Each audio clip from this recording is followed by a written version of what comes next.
नमस्कार दर्शकों, बचपन से ही आपने कहावत सुनी होगी, अपने पैर पर कुल्हाड़ी मारना। इसका जीता जागता उदाहरण आपको आज इस वीडियो में देखने को मिलेगा।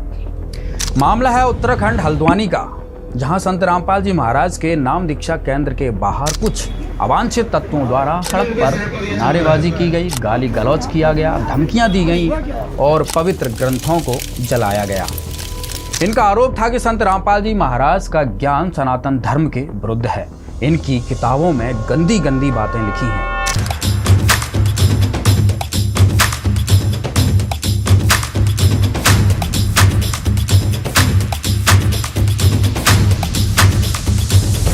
इस अपराध का षड्यंत्रकारी था निठल्ला हिमांशु जोशी नाम का एक सांप्रदायिक उन्मादी लफंडर। इसका उद्देश्य था कि संत रामपाल जी महाराज के प्रति लोगों को भड़का दिया जाए, जिससे आपस में लड़ाई झगड़े हो जाएं, खून खराबा हो और इसकी दाल रोटी चलती रहे जब इसको कहीं जाकर शांति मिले, क्योंकि ये उपद्रवी है और उपद्रवियों की पहचान होती है कि वो दंगे फसाद करते ही रहते हैं। और आप जब इसकी फेसबुक प्रोफाइल चेक करोगे तो हमेशा ही इसकी फेसबुक पोस्टों में दंगे फसाद वाली पोस्ट ही मिलेंगी। हमेशा हिंदू मुस्लिम लड़ाई झगड़े को उकसाने वाली पोस्ट करता रहता है। ये पत्तल चाट हिमांशु जोशी उपद्रवी, जो हिंदुओं का मसीहा बनना चाहता है, जो नंबर 1 का सड़क छाप गुंडा व्यक्ति है। देखिए वीडियो इसकी। तुमने यहाँ हिंदू नाम से क्यों लगा रखा ऊपर में? एक्चुअली क्या है ना, तुमने हमको बताया, जब तुमने देखा है हमारा तिलक देख लिया था तुमने, तुम धोखे में रख के कैसे खिलाया तुमने मुझे? मैं धोखा नहीं लगाता हूँ। धोखे में तुमने ऊपर में शुभ लाभ और ओम लिख रखा है, शुभ दीपावली लिख रखा है। बहुत पहले का लगा हुआ है सर, मैं जॉब। अरे पहले का लिखा हुआ है तुमने, यहाँ पे शुद्ध बिरयानी लिखा हुआ है, शुद्ध शाकाहारी बिरयानी। शाकाहारी कैसे लिख दिया तुमने? तुमने हमारी भावनाओं को यहाँ साला हम ब्रह्मचर्य का पालन कर रहे हैं, तुम हमको ये बिरयानी खिलवा रहे हो। एक्चुअली क्या है ना सर, हमारा तो 10 हम कौन है तुम्हें पता है? कौन है हम लोग?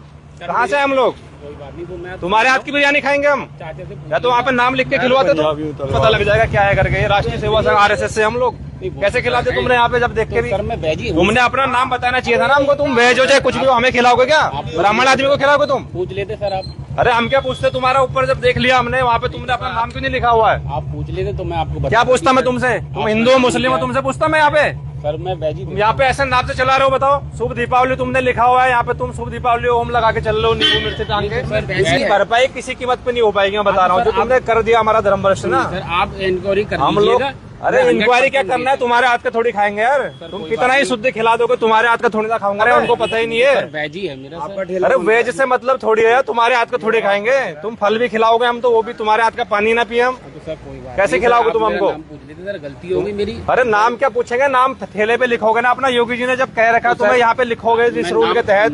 तुम्हारा फूड लाइसेंस दिखाओ मुझे, कहाँ पे है फूड लाइसेंस? दर्शकों, इस वीडियो से भी स्पष्ट तौर पर नजर आ रहा है कि ये व्यक्ति फिरका परस्त है, यानी नफरत फैलाने वाली घटिया सोच रखने वाला कीड़ा है। दर्शकों, एक वीडियो और देखिए।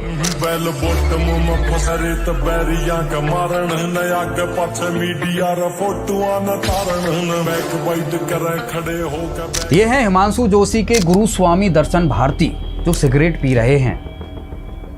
जब इनके गुरु का ये हाल है तो चेला का कैसे होगा? और इस टाइप का मालाहारी आदमी संत रामपाल जी महाराज के ज्ञान से टकरा रहा है। कबीर साहब जी ने कहा है, और ज्ञान सब ज्ञानड़ी, कबीर ज्ञान सो ज्ञान, जैसे गोला तोप का करता चले मैदान। हिमांशु जोशी, तेरे जैसे सड़क छापों से संत रामपाल जी महाराज का मिशन नहीं रुकेगा। तू अभी अबोध है, अज्ञानी है, जड़ बुद्धि का प्राणी है। हिमांशु जोशी, तेरी जानकारी के लिए बता देता हूँ संत रामपाल जी महाराज कौन है। नशे में बर्बाद करोड़ों परिवारों को आबाद करने वाले हैं संत रामपाल जी महाराज। दहेज के दानव से मुक्ति दिलाने वाले हैं संत रामपाल जी महाराज। आत्महत्या की कगार पर खड़े लाखों लोगों को नई जिंदगी की राह दिखाने वाले हैं संत रामपाल जी महाराज। गरीबी से जूझ रहे लोगों को खुशहाली का पथ प्रदान करने वाले हैं संत रामपाल जी महाराज। जात पात की बेड़ियों को तोड़कर समाज में समरसता लाने वाले हैं संत रामपाल जी महाराज। शाकाहारी जीवन शैली को लागू कर निर्दोष जीवों की हिंसा पर पूर्ण रूप से प्रतिबंध लगाने वाले हैं संत रामपाल जी महाराज। सनातन धर्म का आधार वेद हैं, उन वेदों का ज्ञान प्राप्त करने का जन अधिकार देने वाले हैं संत रामपाल जी महाराज। 5000 वर्ष बाद श्रीमद् भगवद गीता का वास्तविक अनुवाद करने वाले हैं संत रामपाल जी महाराज। पूरी पृथ्वी पर एकमात्र 5वें वेद का भेद और उसका ज्ञान देने वाले हैं संत रामपाल जी महाराज। पाखंडियों द्वारा फैलाए अज्ञानता के अंधकार को मिटाकर ज्ञान का प्रकाश फैलाने वाले हैं संत रामपाल जी महाराज। मुस्लिम धर्मगुरु डॉक्टर जाकिर नाइक जब पूरे हिंदू धर्म को गाली दे रहा था, गलत सिद्ध कर रहा था और छाती ठोककर हिंदू धर्म गुरुओं को डिबेट के लिए चैलेंज कर रहा था। डॉक्टर जाकिर नाइक की खुली चुनौती। ये चैलेंज है, कोई भी शख्स हिंदुस्तान में हो, मिनिस्टर हों दो, कोई भी स्वामी हों दो, कोई भी शंकराचार्य हों दो, इंशाल्लाह मैं तालिब इल्म हूँ इस्लाम और दीगर मज़हब का। मैं तस्लीम करता हूँ कि डिबेट होना चाहिए, मैं उनसे डिस्कशन करता हूँ, अगर मुझे गलत साबित करो मैं बदलने को तैयार हूँ। तब कोई भी शंकराचार्य, आचार्य, महामंडलेश्वर और तेरे जैसे ब्राह्मणों की उसके सामने जाने से पैरों की पिंडी कांप रही थी। और उस वक्त जाकिर नाइक का संत रामपाल जी महाराज ने चैलेंज स्वीकार किया और डिबेट में भी पराजित किया। डॉक्टर जाकिर नाइक के इस चैलेंज को स्वीकार करता हूं, लेकिन अपने उस वायदे को याद रखना जिसमें कहा है कि जो मुझे झूठा सिद्ध कर देगा, गलत सिद्ध कर देगा, मैं अपने आप को बदल लूँगा। चैलेंज आपको 10 पॉइंटों पर झूठा कर दूंगा सिद्ध, और कभी भी आकर के वो आध्यात्मिक ज्ञान चर्चा कर सकते हैं। वो हैं हिंदू धर्म की इज्जत बचाने वाले संत रामपाल जी महाराज। हजारों वर्षों से धर्म गुरुओं द्वारा फैलाए जा रहे अंधविश्वास के खिलाफ मशाल जलाने वाले हैं संत रामपाल जी महाराज। समाज में व्याप्त भ्रष्टाचार और अव्यवस्था के खिलाफ खड़े होने वाले हैं संत रामपाल जी महाराज। बहन बेटियों को मायके से लेकर ससुराल तक आजीवन सम्मान दिलाने वाले हैं संत रामपाल जी महाराज। गीता अध्याय 4 श्लोक 34 में जिस तत्वदर्शी संत की खोज करने के लिए अर्जुन को कृष्ण के द्वारा बोला गया, वो तत्वदर्शी हैं संत रामपाल जी महाराज। सभी धर्मों के पाखंडियों और पाखंड का भंडाफोड़ करने वाले एकमात्र जगत गुरु है संत रामपाल जी महाराज। जिसका दुनिया में कोई नहीं, उसका सहारा है संत रामपाल जी महाराज। खतरनाक से खतरनाक बीमारियों को भक्ति की शक्ति से खत्म करने वाले हैं संत रामपाल जी महाराज।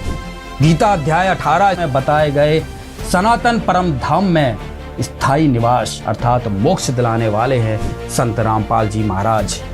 लिस्ट बहुत लंबी है हिमांशु बाबू। हिंदू मुसलमानों के नाम पर रोटी सेंक कर पेट भरने वालों, तुम क्या जानो हु इज संत रामपाल जी महाराज। दर्शकों, हिंदुत्व के नाम पर हिंसा फैलाने वाले कर्मकांडी गैंग ने ज्ञान तो है नहीं, जिस कारण से ठीक से समझ ही नहीं पा रहे हैं कि संत रामपाल जी महाराज क्या बताना चाहते हैं।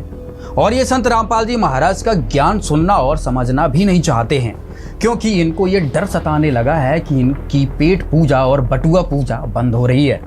अभी तक हजारों सालों से इनका पीढ़ी दर पीढ़ी धंधा चलता आ रहा है कि यजमान के घर गए, कर्मकांड किया, ओम फट सुहा करके पत्तल चाट कर सीधे नाम का आटा चावल गेहूं झोला में भरकर दक्षिणा में करारे करारे नोट लेकर निकल लेते हैं। अब समय बदल गया है। वर्तमान में यजमान सब पढ़ लिख गए हैं और संत रामपाल जी महाराज के तत्व ज्ञान की रोशनी में गीता और वेदों के ज्ञान से परिचित हो गए हैं और कर्म कांड करवाने बंद कर दिए हैं।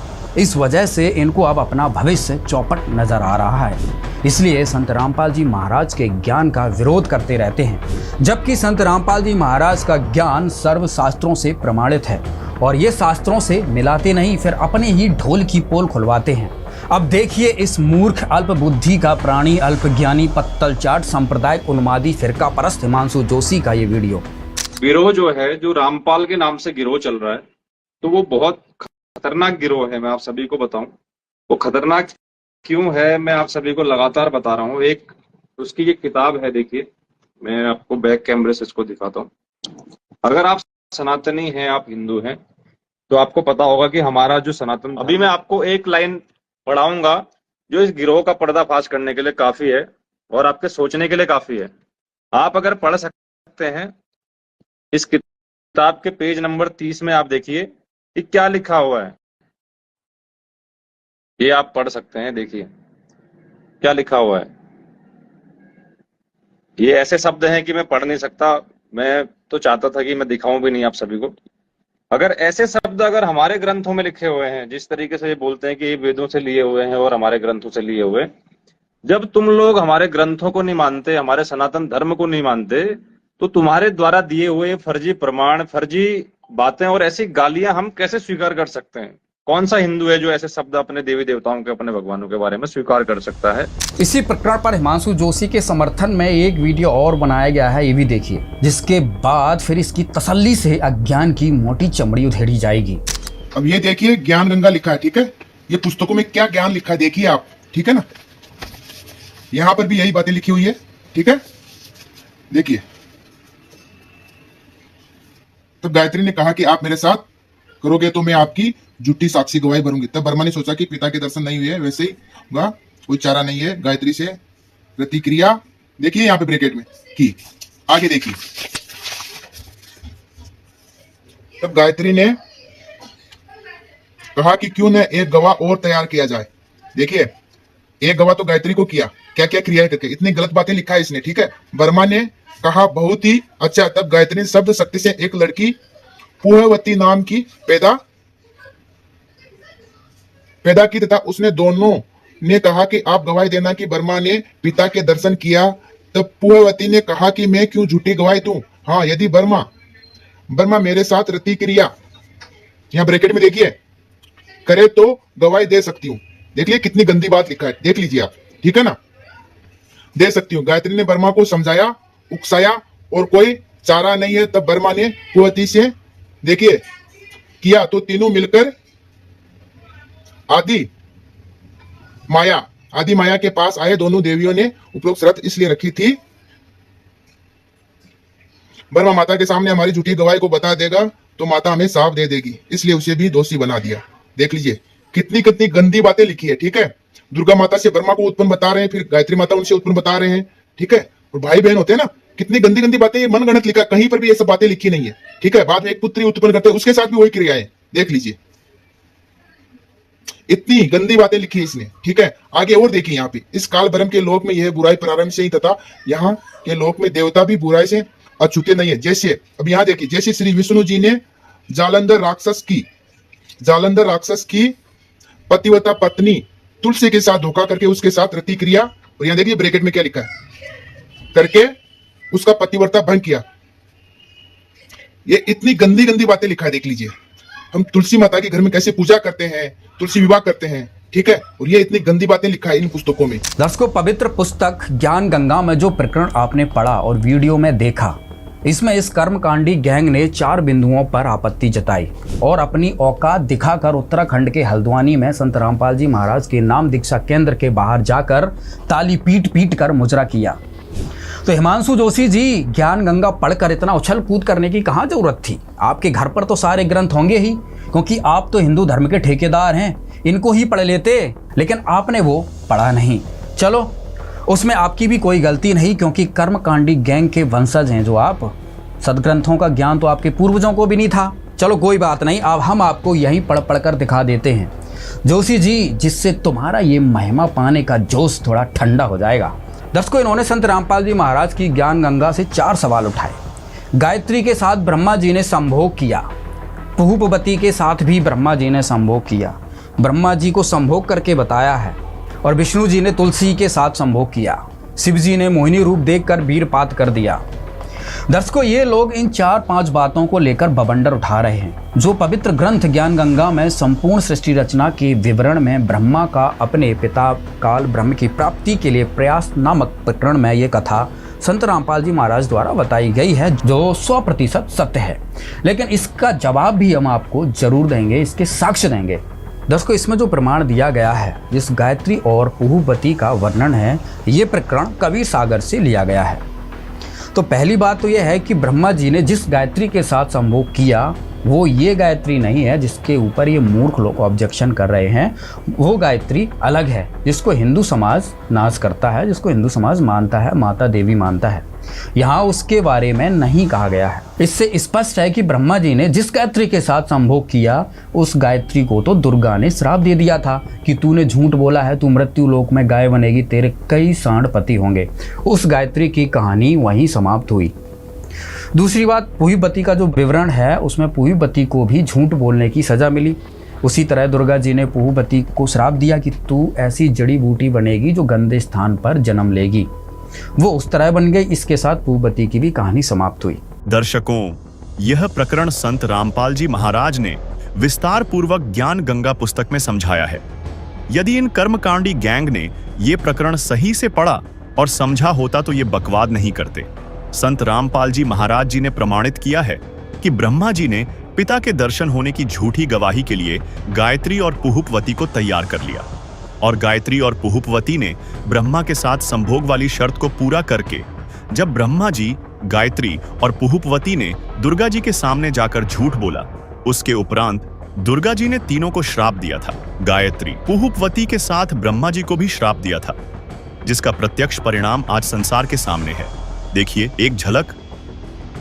ब्रह्मा को शाप, तेरी पूजा जग में नहीं होगी, आगे तेरे वंशज होंगे, वे बहुत पाखंड करेंगे, झूठी बात बनाकर जग को ठगेंगे, ऊपर से तो कर्मकांड करते दिखाई देंगे, अंदर से विकार करेंगे, कथा पुराणों को पढ़कर सुनाया करेंगे, स्वयं को ज्ञान नहीं होगा कि सदग्रंथों में वास्तविकता क्या है, फिर भी मानवश तथा धन प्राप्ति के लिए गुरु बनकर अनुयायियों को लोकवेद शास्त्र विरुद्ध दंत कथा सुनाया करेंगे, देवी देवों की पूजा करके तथा करवा के दूसरों की निंदा करके कष्ट पर कष्ट उठाएंगे। जो उनके अनुयायी होंगे उनको परमार्थ नहीं बताएंगे, दक्षिणा के लिए जगत को गुमराह करते रहेंगे, अपने आप को सबसे श्रेष्ठ मानेंगे, दूसरों को नीचा समझेंगे। जब माता के मुख से यह सुना तो ब्रह्मा मूर्छित होकर जमीन पर गिर गया। बहुत समय उपरांत होश में आया। और अब बात करते हैं ब्रह्मा जी की, जिनसे ब्राह्मण उत्पन्न हुए हैं। आइए अब विस्तार से ब्रह्मा जी के बारे में आपको दिखाया जाएगा। जो ज्ञान गंगा में ब्रह्मा जी के बारे में लिखा है वो सनातन धर्म के ग्रंथों का 1% भी नहीं लिखा है। यदि पूरा का पूरा ज्ञान गंगा में लिख दिया गया तो तुम्हारे कुल का क्या होगा। अभी हमारे साथ जुड़ रहे हैं डॉक्टर संदीप शर्मा जी, जो ब्रह्मा के चरित्र का आईना हिमांशु जोशी जैसे कर्मकांडी गैंग को दिखाएंगे। नमस्कार डॉक्टर संदीप शर्मा जी।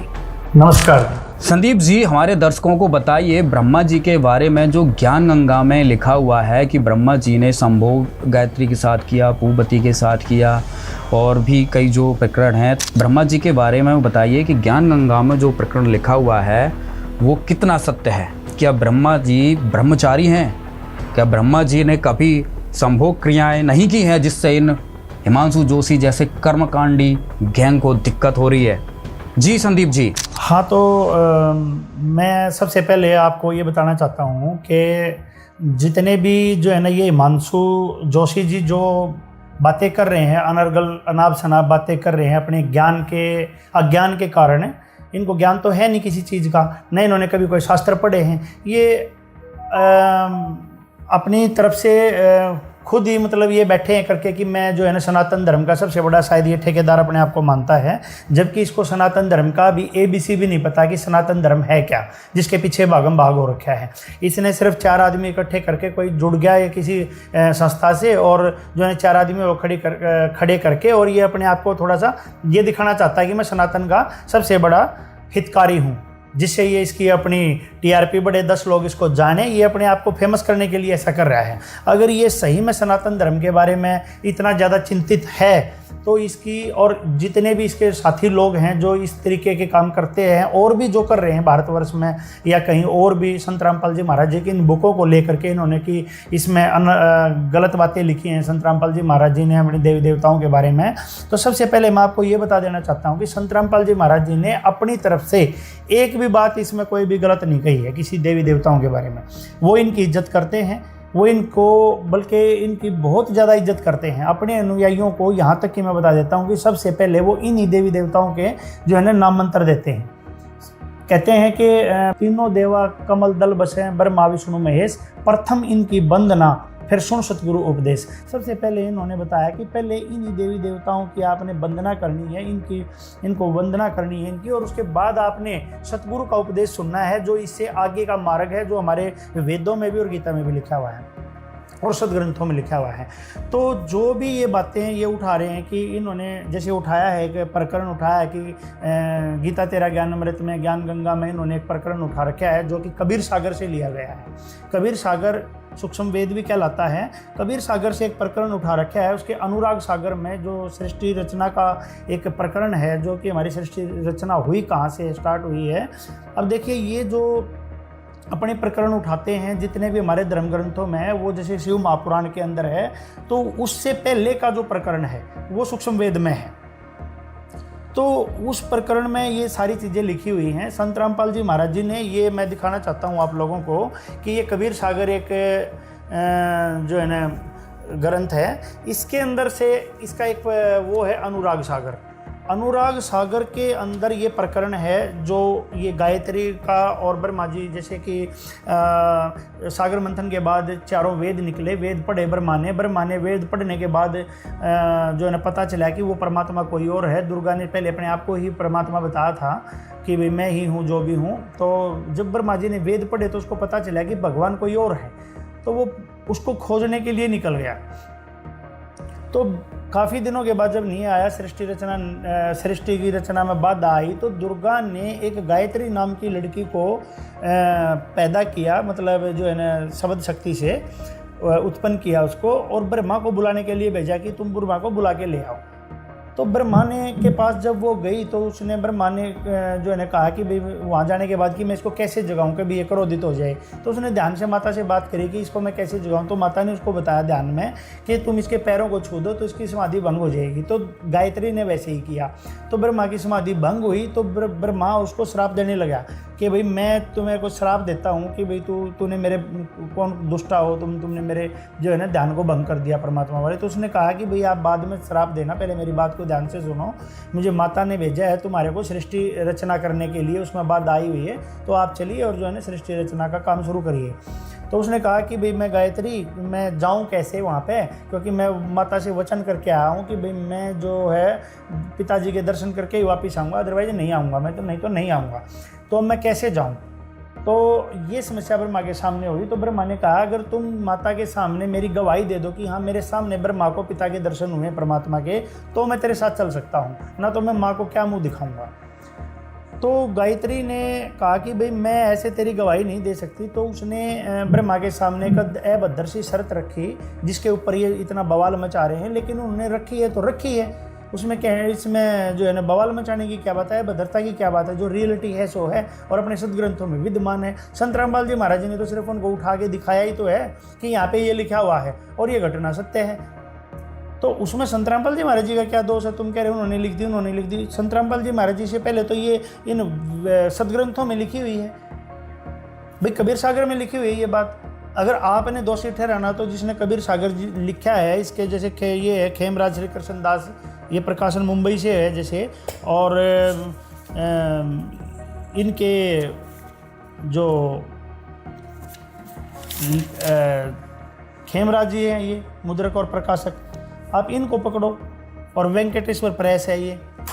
तो इन प्रेस वालों को पूछो ना कि आपने इसको क्यों लिखा, क्यों छापा, और इनके ऊपर करो अगर आपने कुछ कार्रवाई करनी है तो इन्होंने क्यों लिखा। ऐसे नहीं होता, जो रियल सच्चाई होती है वो सच्चाई ही होती है। तो गायत्री ने उसके सामने अभद्र शर्त रखी कि भाई मेरे साथ तू रति क्रिया करेगा, तो रति क्रिया या संभोग, या उसको संत रामपाल जी महाराज जी ने आज इंग्लिश वर्ड में सेक्स लिखा हुआ है, तो इसमें बुराई ही क्या है उसमें, वो तो लिखा हुआ है इसके अंदर, उन्होंने इसको डिफाइन किया है, डिटेल बताई है कि भाई ये प्रकरण है कैसे। अब ऐसे ही एक पोपवती नाम की लड़की, जब वो उन्होंने कहा कि हम दो हो गए, तीसरा एक गवाह और चाहिए, तो एक पोपवती नाम की एक और जो है ना लड़की उन्होंने तैयार करी गायत्री ने। तो उसको भी कहा कि भाई तुम ऐसे जो है ना वो दो जो है ना हमारी गवाही दो। तो उसने भी ब्रह्मा के सामने ऐसी शर्त रखी कि भाई मैं भी तुम्हारी झूठी गवाही क्यों दूं। तो उसने भी ऐसे ही रति क्रिया की शर्त रखी कि भाई वो रति क्रिया करोगे तो जो है ना मैं गवाही दूंगी। तो तीनों ना के गवाही दी। और ये प्रकरण संत रामपाल जी महाराज जी ने अपनी तरफ से नहीं बोला कोई भी, ये अनुराग सागर की वाणी है। आज आधा भारत, आधे से ज़्यादा भारत जो है ना कबीर साहब को मानता है और इस घटना को मानता है कि ये सच्ची घटना है, क्यों ये कबीर सागर में लिखी है। जो कबीर फॉलोवर्स हैं जितने भी, वो सारे इसको मानते, कोई नकार नहीं सकता इस बात को। तो संत रामपाल जी महाराज जी ने इसमें क्या किया, अब ये दुष्टता तो ये खुद फैला रहे हैं, हिमांशु जोशी जैसे और जो इन्हीं के जैसे और जितने 10-20 लगे हुए हैं अपने आप को जो सनातन धर्म के ठेकेदार मानते हैं। अरे दुष्टता तो ये कर रहे हैं कि ऐसी चीज़ों को ये डिफाइन कर रहे हैं। अब ब्रह्मा की बात ले लो, चलो ये तो कबीर सागर की है, ये भी कह सकते हैं भाई हम सूक्ष्म वेद बताते हैं, हम नहीं मानते। कई लोग बोलते हैं भाई हम नहीं मानते सूक्ष्म वेद, हम तो 4 वेद और 18 पुराणों को मानते हैं। तो पुराणों में ले लीजिए ब्रह्मा की बातें, और ब्रह्मा की बात को तो पूरा संसार समाज जानता है इनको कि उनका कैसा कैरेक्टर रहा है, पूरे पुराण भरे पड़े हैं, और उसके बावजूद भी ये सारी कुछ, अगर ये सनातनी होता तो ये सब कुछ जानता और ये बोलता नहीं वहाँ खड़ा हो गया ऐसी बातें। ये नहीं बोलता ऐसे कि भाई मतलब ये लिख दिया संत रामपाल जी महाराज ने, इसने बेवकूफ़ ने यही नहीं पता कि ये सब कुछ पुराणों में लिखा हुआ है। तो कहेगा सनातनी तू भाई हैं? कौन सा सनातनी होने का दावा कर रहा है तू? और किन पुराणों की बात कर रहा है तू, किन ग्रंथों की बात कर रहा है? तुझे उनका एक अक्षर भी नहीं पता और खड़ा हो गया तू जाके चुराए गए बीच में कि इनका बंद करो आश्रम, ये करो। शर्म आनी चाहिए तेरे को थोड़ी बहुत। ब्रह्मा के कैरेक्टरों को अभी दिखाएंगे तुम्हारे को पुराणों में कि क्या क्या बोल रखा है उसमें, ठीक है। और फिर तुम बताना, तुम आग लगाना वहाँ गीता प्रेसपुर गोरखपुर में जाना, तुम उनको बोलना कि तुम बंद करवाओ इसको, लेके जाना, तेरे में दम है तो वहाँ पे गीता प्रेस को बंद करवा दूँ। जब मानता हूँ तेरे को तू सनातन का कितना बड़ा ठेकेदार है, कितना बड़ा तू सनातन को मानने वाला है। ये हैं सारी की सारी बुकें, ये देखो, ये गीता प्रेस गोरखपुर से प्रकाशित है ये, ठीक है, ये गीता प्रेस से हैं। ये देखो इनके अंदर लिखी हुई है ये सारी चीज़ें, और तुम बताना जा करके उनको बंद करवा अगर तेरे में दम है तो इसको गीता प्रेस को, और इसके जो लेखक हैं उसको उसके ऊपर कर तू कार्रवाई, तुम में है तो दम। ये देखो सुख सागर, ये पूरी गीता प्रेस से प्रकाशित है, इसी बुक के अंदर लिखा है। शर्म आनी चाहिए तेरे को अपने सदग्रंथों को, या तो तूने पढ़ा नहीं, या तू बेवकूफ़ ज़्यादा है, या तू शाना ज़्यादा बन रहा है अपने आप को, है धर्म का नाम लेके तू सनातन का और इन ग्रंथों का जो है ना ये बता करके कि संत रामपाल जी महाराज जी ने ऐसा बोला है। या तो यूँ मानते हैं कि भाई संत रामपाल जी महाराज जी का बड़ा अच्छा वो चल रहा है आज के टाइम में, तू इनके बीच में ऐसी बातें बोल और तू चमक जाएगा। अपने चमकने के लिए तू ऐसे बीच में आ करके बात कर रहा है, हैं? अरे तेरे अंदर जरा सी भी अकल हो, तेरे और दूसरे जो भाई हैं उनमें अकल हो, तो तू देखे कि भाई ये बात तो इनमें लिखी हुई है। अब पढ़ के सुनाते हैं तुम्हारे को ब्रह्मा जी का कैरेक्टर। वैसे तो हमें बड़ी शर्म आ रही है इन बातों को डिफाइन करने, ये डिफाइन करने की नहीं होती, ये खुद पढ़ने की होती हैं। पर तुम्हारे जैसे और भी बहुत हैं जो इनको तो पढ़ते नहीं, सीधा उनकी ज्ञान गंगा को, गीता तेरा ज्ञान अमृत है, और जो है इनकी जीने की राह पुस्तकों को ले लेके तीसरे दिन थाने में जाते हैं। अरे तुम थाने में जाने से पहले ये तो देख लो कि तुम इनमें लिखी हुई बातें ये कह रहे हैं कि ग्रंथ कह रहे हैं। हर रोज़ इनको फिट्टे मुंह होना पड़ता है, फिर कोर्टों में जाओ। अरे तुम तो या थाने में जाओ तो कोर्टों में जा करके ये बुकें वापिस आ ली कि हाँ भाई इनकी कोई गलती नहीं है। तो तुम कम से कम ये तो देखो कि तुम ये है क्या चीज़, ये कह क्या रहे हैं। उनकी सुनते हैं नहीं, सीधे कोर्ट में भाग लो, कुछ कर लो। अब देखो सुनो ये ब्रह्मा जी की कैसी कैसी बातें हैं बोल रखी हैं, ये देख लो। ये है श्रीमद् भागवत सुधा सागर, और इसके पृष्ठ पे दिखाते हैं अभी आपको लिखे कि क्या क्या बातें हैं। ये कबीर सागर है जिसके अंदर लिखी हुई है, ये पूरे फ्लैग लगे हुए हैं भाई। इसको छोड़ो आप, संत रामपाल जी महाराज जी ने जो बात जिस भी किताब में लिख दी ना, वो खुद एक ऑथेंटिक सबूत है। उसके लिखने के बाद आप लोगों को, इतने लोगों ने बोल लिया है, ये सोच लेना चाहिए कि जो इन्होंने लिख दिया वो सबूत के बगैर नहीं होगी वो चीज़, तो तुमने खुद उसको ऑथेंटिक ही मान लेना चाहिए। और नहीं मानोगे, ऐसे आओगे निकल के, तो फिर फिट्टे मुँह होके ही जाना पड़ेगा। क्योंकि तुम ये देख लो तुम किसकी किताबों को उठा रहे हो, और किसकी किताबों को उठाकर और तुम ये सोच रहे हो कि भाई हम इसको गलत साबित कर दें। आज के बाद भी कोई भी किताब और भी कुछ भी करने से पहले 100 बार सोच के उठाना, ना तो फिट्टे मुँह होके ही जाना पड़ेगा तुम्हारे को। शर्म आती है तुम्हारे जैसे हैं सनातनियों पे। सनातनी तो हम हैं, तुम सनातनी हो, तुम्हें एक भी अक्षर नहीं पता अपने सदग्रंथों का। सुनो अब ये क्या कह रहे हैं। ये वही है श्रीमद् भागवत सुधा सागर, और इसके तृतीय स्कंद के अंदर है, और पृष्ठ अध्याय नंबर 12 के अंदर ये लिखा है। इसमें लिखा है कि विदुर जी भगवान ब्रह्मा की कन्या सरस्वती, ये देखो क्या कह रहे हैं विदुर जी को कि भगवान ब्रह्मा की कन्या सरस्वती, ये ब्रह्मा की लड़की है, कन्या है, सरस्वती उसका नाम है, बड़ी ही सुकुमारी और मनोहर थी। हमने सुना है एक बार उसे देखकर ब्रह्मा जी काम मोहित हो गए थे।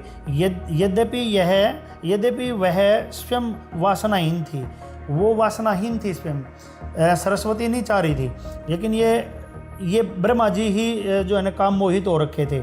उन्हें ऐसा अधर्म में संकल्प करते देख उनके पुत्र मारीची आदि ऋषियों ने उन्हें विश्वासपूर्वक समझाया, पिताजी आप समर्थ हैं, फिर भी अपने मन में उत्पन्न हुए काम के वेग को न रोककर पुत्री गमन जैसा दुष्तर पाप करने का संकल्प कर रहे हैं आप।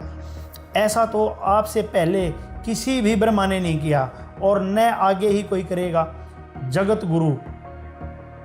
गुरु लिखा है इन्होंने। जगत गुरु आप जैसे तेजस्वी पुरुषों को भी ऐसा काम शोभा नहीं देता, क्योंकि आप लोगों के आचरणों का अनुसरण करने से ही तो संसार का कल्याण होता है।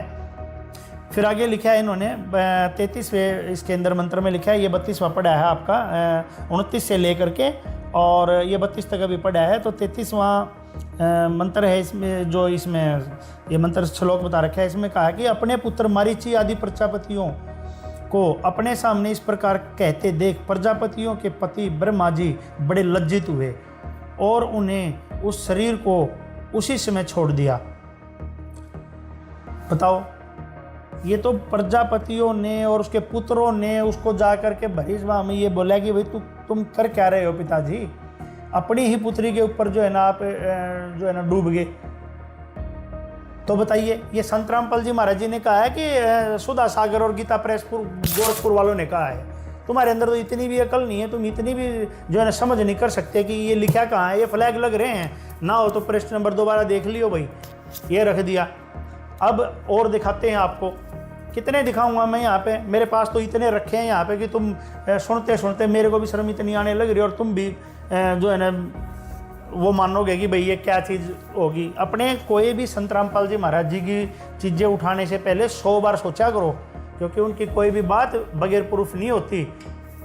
और समाज में ऐसी दुष्टता फैलाने की ज़रूरत नहीं है और अपने आप को चमकाने की, इससे नहीं चमकता, इससे दुष्टता जाहिर होती है आप लोगों की। ये देखिए, और शिव महापुराण है, प्रथम खंड है और गीता प्रेस गोरखपुर से प्रकाशित है। ये देख लीजिए सारी चीज़ें, कभी सोचे भाई कोई जिल्द लगा दी, अपने यहाँ ला करके देख लेना। गीता प्रेस गोरखपुर से है ये सारा का सारा। अब इसी के इसमें भी आप देखिए, ये रुद्र संहिता है सती खंड के अंदर, और इसके अंदर है ये 28वें से लेकर के 27वें से लेकर के चले हैं। 27वां मंत्र है रुद्र संहिता सती खंड शिव महापुराण। इसके पृष्ठ नंबर 320 से शुरू है ये। इसमें लिखा है कि हे मुने। अब सबसे पहले हम आपको ये बताते हैं, कितनी भी शर्म की बात है इसमें कि आप ये देखिए, जैसे ही इसका ये प्रकरण शुरू होता है, शिव का सती के साथ विवाह, और विवाह के समय शंभु की माया से ब्रह्मा का मोहित होना और विष्णु द्वारा शिव तत्व का निरूपण। इसमें लिखा है कि ब्रह्मा जी बोले, स्टार्टिंग ये ब्रह्मा जी बोले, किसको बोले? हे नारद, अपने पुत्र नारद से, एक पिता अपने पुत्र से ऐसी घटिया बातें कर रहे हैं, आप सुनिए। या तो अब ये लिखने वाले गलत हैं या ये छापने वाले गलत हैं। इनको पकड़, अगर सच में सनातनी है तो, या तेरी टीम सनातनी है तो इनसे पूछ जाकर के ये सवाल जो आज खड़े हो गए संत रामपाल जी महाराज जी बोल रहे, मेरे वो तो दिखा रहे हैं, उनके मंत्र देते हैं खुद अपने शिष्यों को। शर्म तो आनी चाहिए तुम्हारे जैसे लोगों को। देखो क्या कह रहे हैं, ब्रह्मा जी बोले हे नारद, अपने बेटे नारद से क्या कह रहे हैं? मुनि था वो नारद मुनि। क्या है कि अगले पृष्ठ पे 320 पे है कि हे मुने, जिस समय सती अग्नि की प्रदक्षिणा कर रही थी। अब ये एक टॉपिक है कि जिस टाइम पे दक्ष की पुत्री उमा की शादी हो रही थी शिव भगवान से, उस विवाह के अंदर ये ब्रह्मा भी वहाँ गए हुए थे, ब्रह्मा जी भी, और वहाँ पे उनके वो एक किस्म से फेरे करवा रहे थे। वहाँ पे वो पुरोहित पंडित वाला रोल अदा कर रहे थे उसके अंदर। तो अपने छोटे भाई, ब्रह्मा के छोटे भाई हैं शिव सबसे छोटे, और इसने अपने से छोटे भाई की पत्नी के ऊपर कैसी नज़र डाल ली और किस टाइम डाल ली? जब इनका विवाह होने लग रहा था, विवाह मंडप में ही डाल ली। अब ये संत रामपाल जी महाराज जी नहीं कह रहे, अब ये कह रहे हैं, कभी कभी ये संत रामपाल जी महाराज जी के शिष्य आगे ये कह रहे हैं। ये देख लो पहले, इससे पहले कह कौन रहा है? ये गीता प्रेस गोरखपुर से प्रकाशित वाली बुक का शिव महापुराण ये कह रहा है ये बातें। हम वो आपको पढ़ के सुना रहे हैं, और ये भी क्यों सुना रहे हैं? क्योंकि तूने पढ़ी नहीं कभी, इसलिए हमारी मजबूरी होगी ये तुम्हें पढ़ाना। ना तो तुम अगर सही होते तो अपनी पढ़ के जब बात करते आगे, लेकिन अब हमें पढ़ानी पड़ रही है। सुनो इसमें क्या लिखा है। इसमें लिखा है हे मुने, जिस समय सती अग्नि की प्रदक्षिणा कर रही थी, यानी कि अग्नि के चारों ओर चक्कर लगा रही थी, अपनी उस वाले प्रदक्षिणा कर रही थी, उस समय उनके दोनों चरण, दोनों पैर वस्त्र से बाहर आए हुए थे। जब वो खड़ी होकर चक्कर लगा रही थी तो उसका पैर जो है ना दिखने लग रहे थे कुल मिला के। मैंने उन्हें देख लिया, ब्रह्मा जी का ध्यान उनके पैरों पे जाके पड़ा। हे द्विज श्रेष्ठ, शिवजी की माया से मोहित हुआ मैं काम से व्यापक चित्त वाला होकर सती के दूसरे अंगों को देखने लगा। अब ब्रह्मा जी बता रहे हैं अपने पुत्र नारद को, देखो बाप बेटे की कैसी बातें चल रही हैं, कितने बढ़िया बाप बेटे की बातें चल रही हैं, ध्यान से सुनो तुम भी हैं।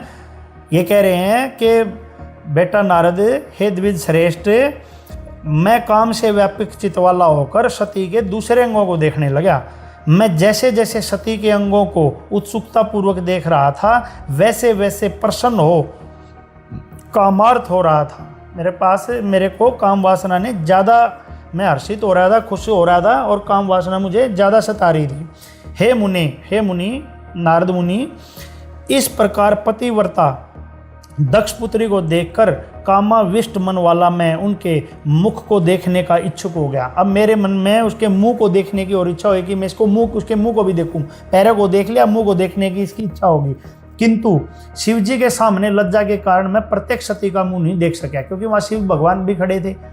शिव भगवान भी वहीं खड़े थे क्योंकि उनकी शादी हो रही थी, मंडप में खड़े थे। कह रहे हैं वो सामने खड़ा था छोटा भाई शिवजी भगवान, तो मैं इसलिए देख नहीं सका मुँह।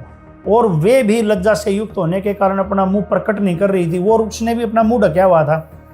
तब सती का मुंह देखने के लिए एक अत्यंत सुंदर उपाय सोचते हुए काम पीड़ित मैंने अग्नि में बहुत सी गीली लकड़ी डालकर घोर धुआं उत्पन्न कर दिया और उस धूमय युक्त अग्नि में धूम युक्त और धूमय युक्त जो है अग्नि में मैंने घृत की थोड़ी थोड़ी आहुति देने लगी, उसमें घी और डाल दिया। लकड़ी गिल्ली, उसमें धुआं उठा और घी डाल दिया और धुआं उठ गया। तब गिल्ली लकड़ी के संयोग से चारों दिशाओं में घोर धुआं फैल गया। इस प्रकार धूमाधिक होने के फलस्वरूप वेदी के चारों ओर अंधकार ही अंधकार हो गया। अब अनेक प्रकार की लीला करने वाले प्रभु महेश्वर के नेत्र भी धूम से व्याकुल हो उठे, यानी कि उनके जो आँखें थी शिव भगवान की, वो धुएं के कारण अंदर घुस गई, तो उन्होंने भी अपने आँखों के आगे ऐसे हाथ हटा लिया। धूम से व्याकुल उठे और उन्होंने दोनों हाथों से अपने नेत्रों को बंद कर लिया। तत्पश्चात उसके बाद काम से पीड़ित मैंने प्रसन्न मन से वस्त्र हटाकर सती के मुंह को देख लिया। वो धुएं का सहारा लेकर शिव जी ने आंखें बंद कर ली और ब्रह्मा ने जाके अपने छोटे भाई की पत्नी का विवाह मंडप में ही उठा के मुँह देख लिया। ठीक है, अब देख लेना भाई कौन है अश्लील चीज़ें और अश्लील बातें कौन कर रहा है। रामपाल जी लिख रहे हैं, महाराज जी लिख रहे हैं, या ये कोई ब्रह्मा जी कर रहे हैं, या ये छापने वाले कर रहे हैं। तुम देख लियो, निर्णय कर लियो और भी देख लियो वह देखने वाले। हे पुत्र, अपने पुत्र को फिर कह रहे हैं ब्रह्मा जी, हे पुत्र, मैं सती के मुख को बार बार देखने लगा। इस प्रकार अवश होकर मैं इंद्रिय विकार से युक्त हो गया, अपने को असंयमित देख संकुचित हो रहा था मैं। और ये ब्रह्मा जी कह रहे हैं कि मैं असंयमित हो रहा था, मैं आश्चर्य से चकित होकर मौन हो गया। भगवान शिव अपनी दिव्य दृष्टि से इसे जानकर क्रोधित होकर कहने लगे। अब भगवान शिव ने इसको जान लिया कि इसने ब्रह्मा के मन में क्या चल रहा है, और उसके ऊपर वो क्रोधित होने लगे। रुद्र बोले, यानी कि शिव भगवान बोले ब्रह्मा को कि हे पाप, बताओ। अब आप कह रहे हो ये संत रामपाल जी महाराज जी इनकी बिला ऐसे कहते हैं वैसे कहते हैं, ये तो फिर भी नहीं कहते, लेकिन ये देख लो ये क्या कहने लग रहे हैं। ये ब्रह्मा जी को कह रहे हैं, हे पाप आत्मा, आपने ऐसा कुत्सित कर्म क्यों किया जो कि विवाह में राग पूर्वक मेरी स्त्री का मुंह देखा। भाई उसने कहा कि जो कि विवाह में उनका दोनों की शादी होने लग रही थी, शिव और उसकी उमा की, कह रहे हैं कि तुमने राग पूर्वक यानी कि प्रेम पूर्वक मेरी स्त्री का मुंह देखा, तूने ऐसा क्यों किया। आप समझते हैं कि शंकर इस कुत्सित कर्म को नहीं जान सकेंगे। हे विधे, इस त्रिलोक में कोई भी बात मुझसे अज्ञात नहीं रह सकती, तो ये कैसे छिपी रहेगी। फिर कहा ब्रह्मा के बारे में, फिर सुनो, हे मूढ़, हे मूर्ख। ब्रह्मा जी को ये मूर्ख कह रहे हैं। अब ये कौन कह रहे हैं, ये गीता प्रेस वाले ने छापी है और ये शिव पुराण के अंदर लिखी है। अब कौन कह रहा है, रामपाल जी महाराज जी, संत रामपाल जी महाराज जी कह रहे हैं या कौन कह रहे हैं। असली सनातनी है तो इस बात को नोट कर और एक्शन लेके दिखा हमारे को, तो सही सनातनी है तो ठीक है। इसमें लिखा है, हे मूर्ख, जिस प्रकार तिल के सभी अवयव में तेल रहता है, उसी प्रकार तीनों लोकों में जो कुछ भी स्थावर जंगम पदार्थ हैं उनमें मैं रहता हूँ। ब्रह्मा बोले कि फिर बोले ब्रह्मा तत्पश्चात विष्णु के प्राय शंकर जी से कहकर विष्णु के वचन का स्मरण कर शूल लेकर मुझ ब्रह्मा को मारना चाहो। त्रिशूल लेकर उसके पीछे पड़ लिए मारने के लिए। अब इसके बीच में ज़्यादा लंबा है प्रकरण, आप लोग पढ़ सकते हो इसमें। तो आगे चल करके इसमें 45 पे लिखा है इसमें कि ब्रह्मा ने कामना युक्त होकर सती को क्यों देखा, इतने अत्यंत गृहित कर्म किया। ये गृहित मतलब घटिया कर्म किया, इसलिए अपराधी ब्रह्मा का वध मैं अवश्य करूंगा। ये शिव भगवान बोल रहे हैं कि मैं इसको मारूंगा जरूर। अब ये पूरा का पूरा विवरण है, आप लोग पढ़ सकते हो, ज़्यादा लंबा हो जाएगा। इसमें आखिरी में फिर 57 में फिर लिखा है कि ब्रह्मा बोले, हे नारद, विष्णु के द्वारा की गई इस प्रार्थना को सुनकर दृढ़ व्रत शंकर जी सभी लोगों को सुनाते हुए भगवान विष्णु से इस प्रकार कहने लगे। विष्णु से कहने लगे शिव जी। महेश बोले, हे देवादेव रमेश, हे वैष्णो, हे मेरे प्राण प्रिय तात, मैंने बड़े भाई, मुझको इसका वध करने के लिए मत रोके, क्योंकि यह दुष्ट है। ब्रह्मा जी को ये दुष्ट भी बता रहे हैं, कई पाप आत्मा बता रहे हैं। और अभी ये देख लो तुम, महाराज जी ने तो कहते हैं प्रथम इनकी वंदना, पहले इन देवी देवताओं की वंदना करो। सभी अपनी संगत वालों को प्रथम मंत्र में ये उनके नाम देते हैं, ब्रह्मा विष्णु महेश दुर्गा के। संत रामपाल जी महाराज जी बताते हैं सबसे पहले इनकी वंदना करो और फिर सुनो सतगुरु उपदेश, और फिर सतगुरु का उपदेश सुनो, वो तत्व ज्ञान जो है। और तुम कह रहे हो कि इनकी बेइज्जती करते हैं, अश्लील बातें लिखते हैं। तुम्हारे को जो है ना क्रोध आ रहा है इस बात को देख के। क्रोध अब इस पे दिखाना, इन पे दिखाना करके तुम ये इतने सालों से चलने लग रही गीता प्रेस गोरखपुर। जब से ना तुम्हारे को ये क्रोध आया, जब से ना तुमने कभी ये पढ़े, तुम्हारे कभी पंडितों ने नहीं पढ़ाए तुम्हारे को ये सारी की सारी चीज़ें कि क्या लिखी हुई हैं। जब क्रोध नहीं आया तुम्हारे को, ये तुमने काल उठा रहा है तुम्हारे को, दुष्ट आत्मा तुम खुद होने लग रहे हो दुष्ट। अब ऐसे लोगों का साथ देकर ऐसे पवित्र काम को तुम रुकवा के क्या चाहते हो कि तुम जो है ना अच्छा काम कर रहे हो। और तुम देख लेना ये करके ये रुकने वाला नहीं है ऐसे जैसे तुम सोच रहे हो। आगे पढ़ना क्या लिखा है इसके अंदर। मुझको इसका वध करने से मत रोके, क्योंकि यह दुष्ट है। ब्रह्मा जी के बारे में आपकी पूर्व प्रार्थना को मैंने अगले पेज पे है ये 394 पे 394 पे है इसमें कि आपकी पूर्व प्रार्थना को जिसे मैंने स्वीकार किया था उसे पूर्ण कहूँगा। इस महापापी, ब्रह्मा जी को कह रहे हैं, ये महापापी तथा दुष्ट चतुर्मुख ब्रह्मा का वध मैं अवश्य करूँगा। इससे आगे है कि मैं अपनी की गई प्रतिज्ञा को पूरा करते हुए इस ब्रह्मा का वध करके अन्य सृष्टिकर्ता को उत्पन्न कर लूँगा। अतः हे लक्ष्मीपते, इसका वध करने से मुझे मत रोकिए।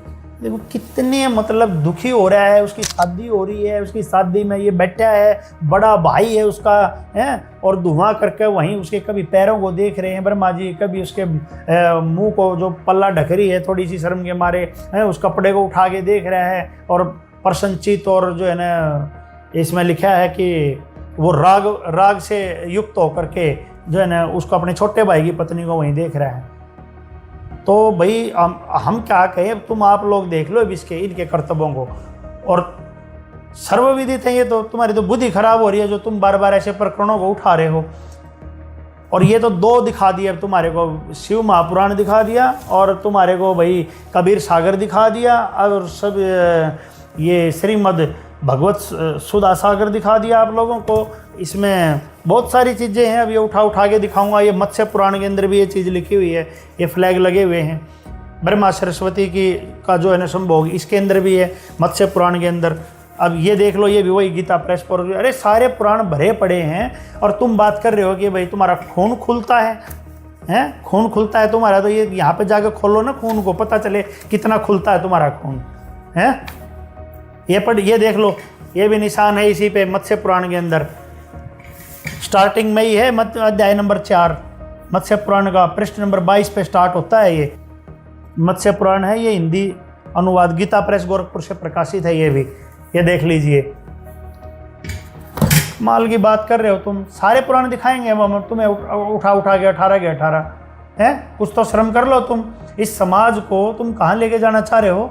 अरे संत रामपाल जी महाराज जी ने बताया है, इनको डिटेल पढ़ो इनकी, कि ये भी रजोगुण प्रधान है और वो ये कैसे इनसे विवश होकर के ऐसे काम कौन कर रहा है, पूरी डिटेल बता रखी है। लेकिन ये तब भी इनकी वंदना करने को कह रहे हैं, इनकी पहले इनकी जो है ना आराधना करवाते हैं, साधना करवाते हैं इनकी पहले, और तुम उन्हीं की जो है ना उनको गलत बता रहे हो, उनकी बुकों को कह रहेंगे उनको बंद करो, नामदानों को, आश्रमों को।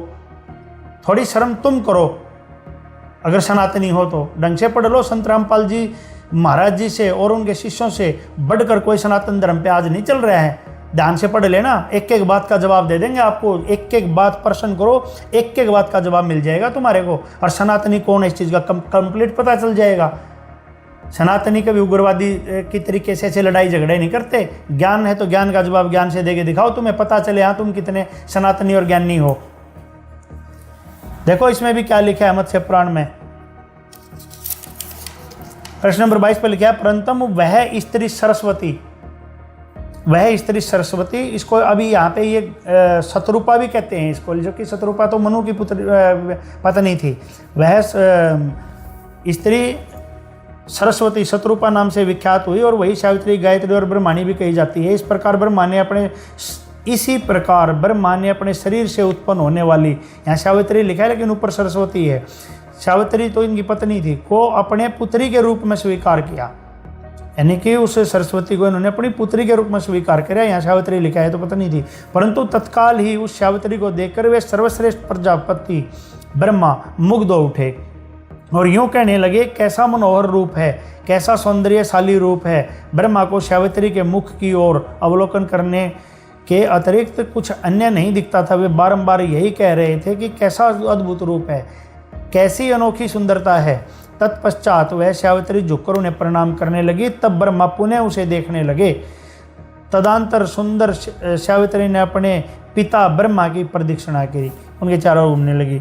आगे लिखा है कि तदंतर ब्रह्मा ने अपने उन मरीचि आदि मानस पुत्रों को आज्ञा दी कि तुम लोग भूतल पर चारों और देवता, असुर और मानव रूप प्रजाओं की सृष्टि करो।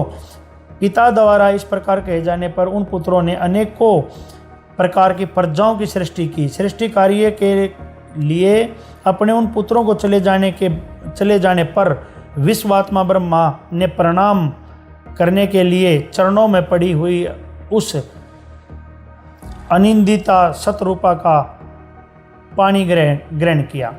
अब ये देखिए आप, वो ये शुरू में लिखा है वही स्त्री सरस्वती या शतरूपा इन्होंने लिखा हुआ है, ये सरस्वती है। इसका फिर वो सारे अपने पुत्रों को भेज दिया काम पे कि तुम जाओ इधर उधर, और उसके बाद वो जो उनके चरणों में झुकी हुई थी उस अपनी पुत्री, यहाँ पे शतरूपा लिखा है वो सरस्वती है का, उसका कहते हैं पानी ग्रहण किया, उसे संभोग किया यहाँ पे। तो बताइए, और इसके बाद उसमें लिखा है तदंतर अधिक समय व्यतीत होने के उपरांत शतरूपा के गर्भ से मनु नाम का पुत्र उत्पन्न हुआ, जिसको स्वयंभू मनु कहते हैं।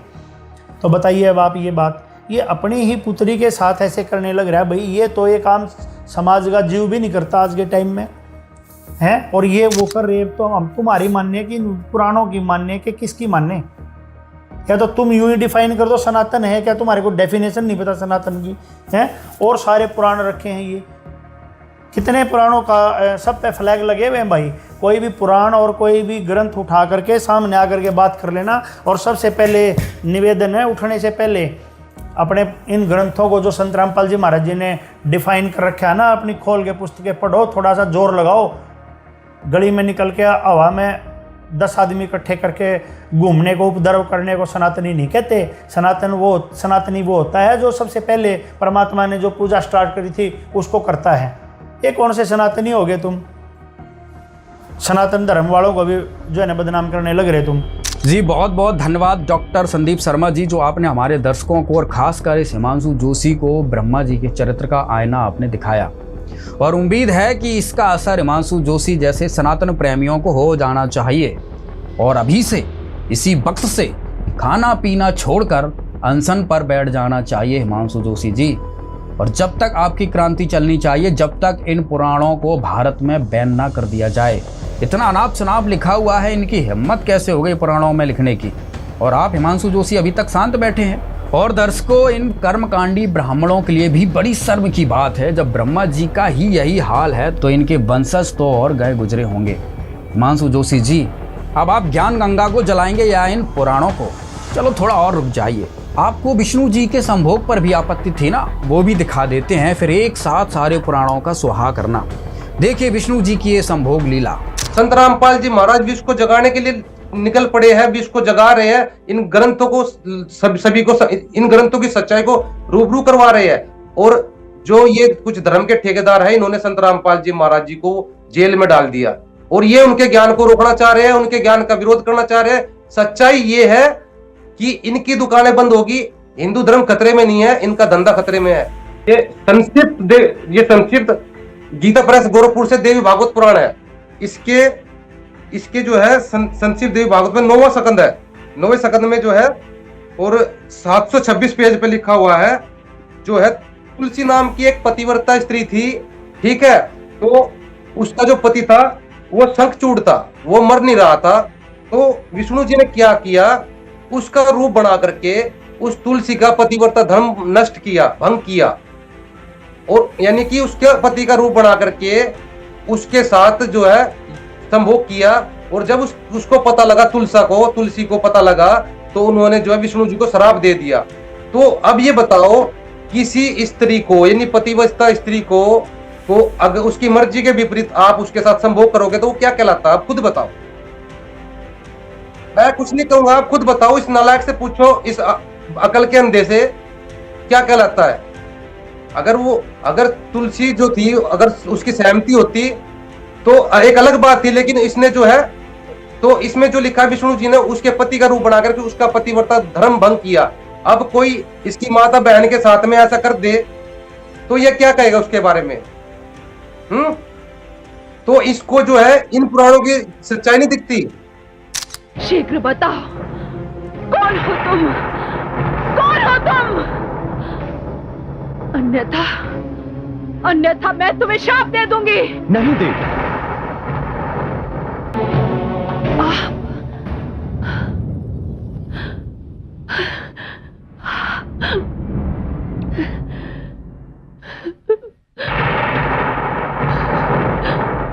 आप त्रिलोकीनाथ हैं, मैं तो आप ही को प्राप्त करना चाहती थी, किंतु तुलसी बनने के पश्चात मेरे भाग्य में शंखचूड़ ही लिखे थे।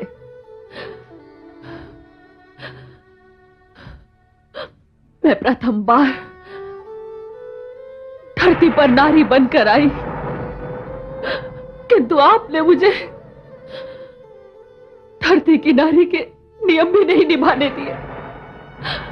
आपके स्पर्श ने मुझे मेरे पति के योग्य नहीं रहने दिया। आपके स्पर्श ने मुझे मेरे पति के योग्य नहीं रहने दिया। मैं शंखचूड़ की पत्नी हूं, इसलिए मैं आपको श्राप देती हूं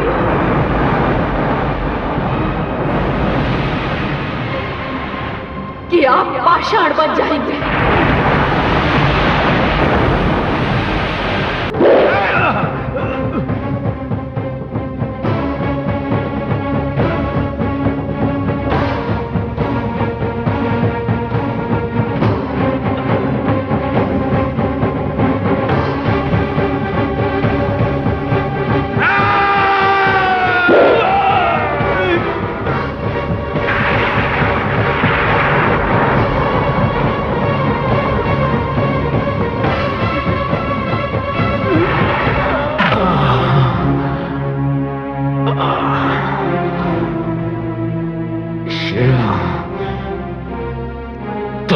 लोगों ने छल किया है मेरे साथ, मेरी मृत्यु असंभव थी।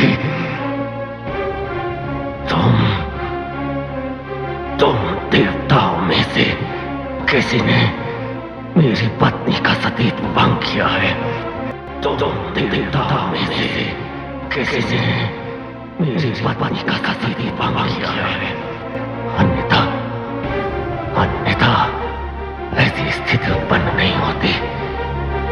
शिव, तुमने मुझे बल से नहीं, चाल से मारा है। दर्शकों, इस प्रकरण से स्पष्ट हुआ कि ज्ञान गंगा पुस्तक में जो भी लिखा है वो सर्व शास्त्रों से प्रमाणित है। कर्मकांडी गैंग, जलाना है तो इन पुराणों को जलाओ और गरियाना है तो वेद व्यास जी को गरियाओ। क्यों लिखा ऐसा ब्रह्मा विष्णु के बारे में इन्होंने पुराणों में? दर्शकों, इन कर्मकांडी गैंग ने अपने ग्रंथों को तो कभी पढ़ा नहीं, बेमतलब में संत रामपाल जी महाराज के पीछे पड़े हैं, बल्कि इन्हें तो संत रामपाल जी महाराज के चरण धोकर पी लेना चाहिए कि एक ऐसा संत जो अपना सब कुछ दांव पर लगाकर सच्चाई बता रहा है और इन लोगों से सच्चाई ढंग से देखी भी नहीं जा रही है, सुनी भी नहीं जा रही है, मुंह उठाकर भौंकने लगते हैं। और कितनी और कब तक मूर्खता का परिचय देते रहोगे तुम लोग? दर्शकों, इन ब्रह्मा विष्णु महेश ने ऐसे ऐसे कांड कर रखे हैं, बता भी नहीं सकते, लेकिन ये मजबूरी में दिखाने पड़ते हैं इन मूर्खों के जवाब देने के लिए, क्योंकि ये अपने पैर पर खुद कुल्हाड़ी मार रहे हैं। दर्शकों, अभी इनकी और अहंकार की हैकड़ी तोड़ते हैं, शिव जी का भी हाल देखते हैं। नमस्कार विकास जी। नमस्कार जी। विकास जी, शिव जी के बारे में हमारे पुराणों में क्या कथा प्रचलित है, एक बार हमारे दर्शकों को बताइए। अगर मान लो शिवलिंग पूजा की हम बात करें तो ये सब चीजें आज शिवलिंग के रूप में हर मंदिर में, हर शंकराचार्य सब चीजें पूजी जा रही हैं। अब शिवलिंग पूजा क्या है कि शिव पुराण के कोटि रुद्र संहिता प्रश्न नंबर 25 से 28 पर लिंग रूप कारण वर्णन नामक 12वें अध्याय के श्लोक नंबर 1 से 54 में बताया गया है कि श्री व्यास जी के शिष्य श्री सूत जी से ऋषियों ने प्रश्न किया कि हे सूत जी, शिवलिंग की पूजा के विषय में जैसा आपने सुना है वैसा बताओ। ऋषि सूत जी ने क्या जवाब दिया, आप वो सुनो कि जैसा कहता हूं सुनो। दारुवन में शिव भगत ऋषि रहते थे, वे निरंतर शिव जी का पूजन करते थे। उनकी पत्नियां भी उनके साथ उसी वन में रहती थी। कुछ ऋषिजन एक दिन हवन की लकड़ी लेने के लिए दारुण वन में आए और इसी अंतर में एक व्यक्ति नग्न अवस्था में उस वन में आया और अपने लिंग यानी टांग को हाथ में पकड़कर कामी पुरुष अर्थात व्यभिचारी की तरह निर्लज होकर हिला हिलाकर अश्लील हरकतें करने लगा। ये मैं शिव पुराण पढ़ के सुना रहा हूँ, मेरा इसमें अपना कुछ नहीं है। उसे देखकर उस वन की स्त्रियां उसके पास आई और वे उसके लिंग को पकड़कर हिलाने लगी, उसको छूने लगी, कुछ आलिंगन करने से प्रसन्न हुई। उसी समय ऋषि आ गए और उन ऋषियों ने कहा कि तू ऐसा बेशरम करने वाला कौन है, तेरा लिंग धरती पर गिर जाए। उस समय उसका लिंग भूमि पर गिर गया, जलने लगा, तीनों लोकों में जलता हुआ गया। उसको शांत करने के लिए पार्वती की स्तुति की गई और उससे कहा गया कि आप योनि लिंगी अर्थात मैं बताऊं लिंगी को प्राइवेट पार्ट ऑफ वुमेन बन जाओ।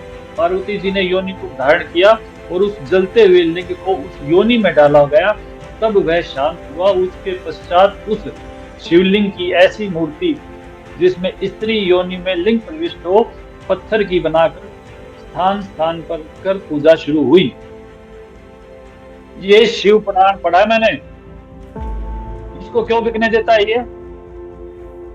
ये कहता है कि मैं ज्ञान गंगा को बिकने नहीं दूंगा। ये शिव पुराण बिक रहा है। दर्शकों, ये कथा सुनकर आश्चर्य मत करना, क्योंकि ये कथा शिव महापुराण से ही है, जिसका प्रमाण सहित आपको दिखाया। इस सत्य घटना और सत्य प्रमाण से आप शंकर जी के भी चरित्र को भली भांत समझ सकते हैं। दर्शकों, एक कथा शंकर भगवान की और सुनाते हैं। एक मोहिनी रूप लिया था विष्णु जी ने, जब अमृत कलश का कुछ बंटवारा था अमृत का और वो देवताओं का राक्षसों का झगड़ा था आपस में, तो उस रूप को लेके शंकर जी उस वक्त काफी उत्सुक थे कि भाई वो रूप आपका कैसा था और मैं उसको जानना चाहता हूँ। तो श्रीमद जो भागवत हमारा है, सबसे बड़ा ग्रंथ है भागवत पुराण, तो उसमें अष्टम स्कंद में इसको बहुत अच्छे तरीके से बताया गया है कि मोहिनी वस्त्रहीन तो पहले ही हो चुकी थी। जो मोहिनी रूप था विष्णु जी का, वो वस्त्रहीन तो पहले ही हो चुका था। शंकर जी को अपनी ओर आते देख वो बहुत लज्जित हो गई और एक दूसरे से वक्ष की आड़ लेकर छिपकर हंसने लगती, परंतु कहीं भी ठहरती ना थी। भगवान शंकर की इंद्रियां अपने वश में नहीं रही। ये श्रीमद् भागवत पुराण पढ़ा जा रहा है, अष्टम स्कंद। इसमें मेरा अपना कुछ नहीं है। वे कामवश हो गए, अतः हथनी के पीछे हाथी की तरह उनके पीछे पीछे दौड़ने लगे। उन्होंने अत्यंत वेग से उसका पीछा करके पीछे से उसका जूड़ा पकड़ लिया मोहिनी का, और उसकी इच्छा न होने पर भी इसको बलात् शब्द भी कह सकते हैं आप, उसे दोनों भुजाओं में भरकर हृदय से लगा लिया। जैसे हाथी हथनी का आलिंगन करता है, वैसे ही भगवान शंकर ने उसका आलिंगन किया। वह इधर उधर खिसक कर छुड़ाने की चेष्टा करने लगी। इसी छीना झपटी में उसके सिर के बाल बिखर गए। इसी छीना झपटी में बल का प्रयोग हो रहा है जी। वास्तव में सुंदरी भगवान की रची हुई माया ही थी। इससे उसने किसी प्रकार शंकर जी के भुजापात से अपने आप को छुड़ा लिया। बड़े वेग से भागी, नहीं भागती तो क्या हो जाता। भगवान शंकर भी उस मोहिनी वेशधारी अद्भुत भगवान विष्णु के पीछे पीछे दौड़ने लगे। वेशधारी विष्णु के पीछे पीछे दौड़ने लगे। उस समय ऐसा जान पड़ता था मानो उनके शत्रु कामदेव ने उन पर विजय प्राप्त कर ली है। कामुक हथनी के पीछे दौड़ने वाले मदोन्मत्त हाथी के समान वे मोहिनी के पीछे पीछे दौड़ रहे थे। यद्यपि भगवान शंकर का वीर्य अमोघ है, फिर भी मोहिनी की माया से वह संखलित हो गया। हाजी सनातन प्रेमियों, क्या विचार है? ज्ञान गंगा में लिखी सच्चाई गंदी गंदी बातें दिख रही थीं। अब इन पुराणों में ब्रह्मा विष्णु महेश की इन कथाओं में इनके कारनामे क्या दिख रहे हैं? अब डालो फेसबुक पर पोस्ट, चलाओ लाइव, बताओ कहाँ फूकोगे इन पुराणों को, कहाँ आंदोलन करोगे? गीता प्रेस गोरखपुर को कब फूंकने जा रहे हो? दर्शकों, जब से इस राक्षस हिमांशु ने इन किताबों को फाड़ा है, जलाया है, तभी से उत्तराखंड में भी संत रामपाल जी महाराज के भक्तों में काफी रोष है। देखिए हमारी एक रिपोर्ट। सत्य हमेशा कड़वा होता है और इसीलिए कुछ लोग इसे निगलने की बजाय इस पर उंगलियां उठाने लगते हैं। ऐसा ही उत्तराखंड का एक महाठग है हिमांशु जोशी, जिसके आए दिन सोशल मीडिया पर बयान वायरल होते हैं। हमारी आईडी हमेशा भड़काऊ बयानों के अंतर्गत ही रहती है। इस महाठग का ये कहना है कि संत रामपाल महाराज की जितनी भी पुस्तकें हैं, जितने भी आश्रम हैं, वे सभी फर्जी हैं। आश्रम हल्द्वानी में खड़ा हो गया, किसने इसके लिए अनुमति दी है? कौन ऐसा सनातन का द्रोही है? और कई सारी ऐसी किताबें उसके द्वारा छापी जा रही हैं, वितरित की जा रही हैं, जिसके लिए भी कोई प्रमाण उसके पास वैध लाइसेंस नहीं है। कि ऐसा आश्रम हल्द्वानी में कैसे बन गया है जिसकी कोई वैधता नहीं है, जिसका कोई लक्ष्य नहीं है, कोई विजन नहीं है, जो सनातन धर्म के खिलाफ जाकर के काम कर रहा है। और अपने आप को सनातन हितैषी बताने वाले हिमांशु जोशी का आज पूरा काला चिट्ठा इस वीडियो में खुलकर रहेगा। हिमांशु जोशी का ये कहना है कि संत रामपाल महाराज और संत रामपाल महाराज के अनुयायी अनपढ़ हैं, वे कुछ नहीं जानते। पहाड़ के लड़के, पहाड़ की महिलाएं, हल्द्वानी के रिक्शे ठेले वाले, ऐसे लोग जो अपने सनातन धर्म की जानकारी नहीं रखते हैं, उनके पास समय ही नहीं है। उनके जिंदगी में सिर्फ दिन भर कमाना और शाम को खाने का वो चीजें हैं। तो ऐसे लोगों को ये लोग टारगेट करते हैं जिन्होंने अपने धर्म के ग्रंथ कभी नहीं पढ़े। आज उसके सभी दावों का यहाँ पर काउंटर होगा। हमारे साथ पवित्र शास्त्र मौजूद हैं और संत रामपाल महाराज की विवादित पुस्तकें जो सोशल मीडिया पर आए दिन वायरल हो रही हैं। लाइव में इन पुस्तकों को टेलीकास्ट किया जा रहा है। इन पुस्तकों में कुछ ऐसी बातें लिखी हैं जिनका खंडन करते हुए हिमांशु जोशी रोज वीडियोस बना रहा है। तो सबसे पहला सवाल ये रहेगा कि आखिर संत रामपाल महाराज ने ऐसा क्या इन पुस्तकों में लिखा है जो समाज से हटा देनी चाहिए, इनको बैन कर देना चाहिए? क्या बताएंगे? संत रामपाल जी महाराज जी ने इस पुस्तकों में जो भी लिखा है वो तथ्यों के आधार पर लिखा है और सदग्रंथों के गूढ़ रहस्यों को दिखाया है। इसमें संत रामपाल जी महाराज जी ने अपने पास से इसमें से कुछ नहीं लिखा है। जो ग्रंथों में लिखा हुआ है वही इस पुस्तक में लिखा है और सत्य को इस पुस्तकों में दिखाया है। तो हिमांशु जोशी जैसे जो बकवासी आदमी है वो अपने पास से निराधार बातें कर रहे हैं, उनको ऐसी बकवास नहीं करनी चाहिए। देखिए, संत रामपाल महाराज की जितनी भी पुस्तकें हैं उन पर लगातार सवाल उठ रहे हैं। हिमांशु जोशी ने गुरु परंपरा में रह के अपने वेदों का अध्ययन नहीं करा है, इसलिए वो मूर्खतापूर्ण बातें समाज में फैला रहा है और भ्रमित कर रहा है। मैं आपके माध्यम से जोशी जी को बता देना चाहता हूँ कि जोशी जी, वो समय गया जब लोग सनातन के नाम पे भुगला दिए जाया करते थे, क्योंकि आज का समाज पढ़ा लिखा शिक्षित समाज है सर। तो अपने धर्म शास्त्रों में खोलकर खुद चेक कर सकता है कि संत रामपाल जी महाराज जी ने जो भी बताया है, गायत्री के साथ जो भगवान ब्रह्मा जी ने संभोग किया, ये हमारे पुराणों के अंदर पहले से ही लिखा है। आपने कभी गुरु परंपरा में रह के, हिमांशु मेरे भाई, कभी इन शास्त्रों का अध्ययन किया होता ना तो आप समझ जाते। भाई, आप जोशी तो हो मगर ब्राह्मण हो। कभी ब्राह्मण गुरु परंपरा में रह के आपने इन सारे धर्म शास्त्रों का अध्ययन किया होता ना, तो आज ऐसी मूर्खतापूर्ण बातें नहीं करते। आप सिर्फ ज्ञान गंगा नामक पुस्तक को लेके चलते रहते हो, ठीक है। आपने कभी वेद देखे हैं? वेदों का बात करते हो, आप सनातन की बात करते हो, आप जानते हो सनातन क्या होता है, आप वेदों की बात करते रहते हो। हम आपको दिखाते हैं वेद, हमारे संत रामपाल जी महाराज ना हर सत्संग के अंदर वेद दिखाते हैं और वेदों का रेफरेंस देते हैं। तू मेरे को एक प्रमाण दिखा, इस ज्ञान गंगा पुस्तक में जो लिखा है वो गलत है, तू गलत होने का सिद्ध करके तो दिखा। हमारे गुरुजी तेरे को 10 ऐसे प्रमाण दिखाएंगे जिससे सिद्ध होता है, ठीक है मेरे भाई। जो पुस्तकें हमारे को बाजार में उपलब्ध हैं और सारा समाज पढ़ रहा है, और ये दास आपको सामूहिक रूप से उसको ज्यों का तू आपके समक्ष इस पर्दे पर पढ़ा दे, तो इसमें के ऑब्जेक्शन, नो ऑब्जेक्शन। ये तो पुस्तक विद्यमान है, हम इसको खरीद कर पढ़ रहे हैं। ये यदि हम इसमें कुछ मिलावट करते हो, इसमें इसके ज्ञान को तोड़ मरोड़ कर देते हो, तो हम दोषी अपराधी हैं। और इस ज्ञान को जो इसमें भर रखा है, लिखा हुआ है, उसको हम जो का तो आपके समक्ष रख देते हैं। आप भी पढ़ो और मैं भी पढ़ूं और भी पढ़े, इसको तो पढ़ ही रहे हैं। अब वो लोग घबराते हैं कि तुम्हारे ऋषि की, महर्षि की पोल खुल रही है। पोल नहीं खुल रही, ये तो जो का तो लिखा हुआ है, आम समाज पढ़ रहा है इसको। हिमांशु, अगला प्रमाण आपको दिखाते हैं। हमारे गुरुजी ने हमें बताया है, ये शिव महापुराण प्रथम खंड गीता प्रेस गोरखपुर से प्रकाशित है, मंगा के पढ़ लेना, ठीक है। इसके रुद्र संहिता कुमार खंड के अंदर एक जिक्र आता, भगवान शंकर एवं माँ गोरा के विवाह करने की कथा इसके अंदर आती है। शिव जी शिवा से विवाह कैलाश पर, इसके अंदर एक प्रकरण आता है, आप देख लो। भगवान शंकर निर्जन स्थान पर उनको लेकर चले गए, उन्होंने रति क्रिया की उनके साथ। और रति क्रिया कितने समय तक की थी भगवान शंकर ने? भगवान शंकर ने पार्वती के साथ 1000 वर्ष तक रति क्रिया की थी, ठीक है। रति क्रिया 1000 वर्ष तक भगवान शंकर ने माँ पार्वती के साथ की थी।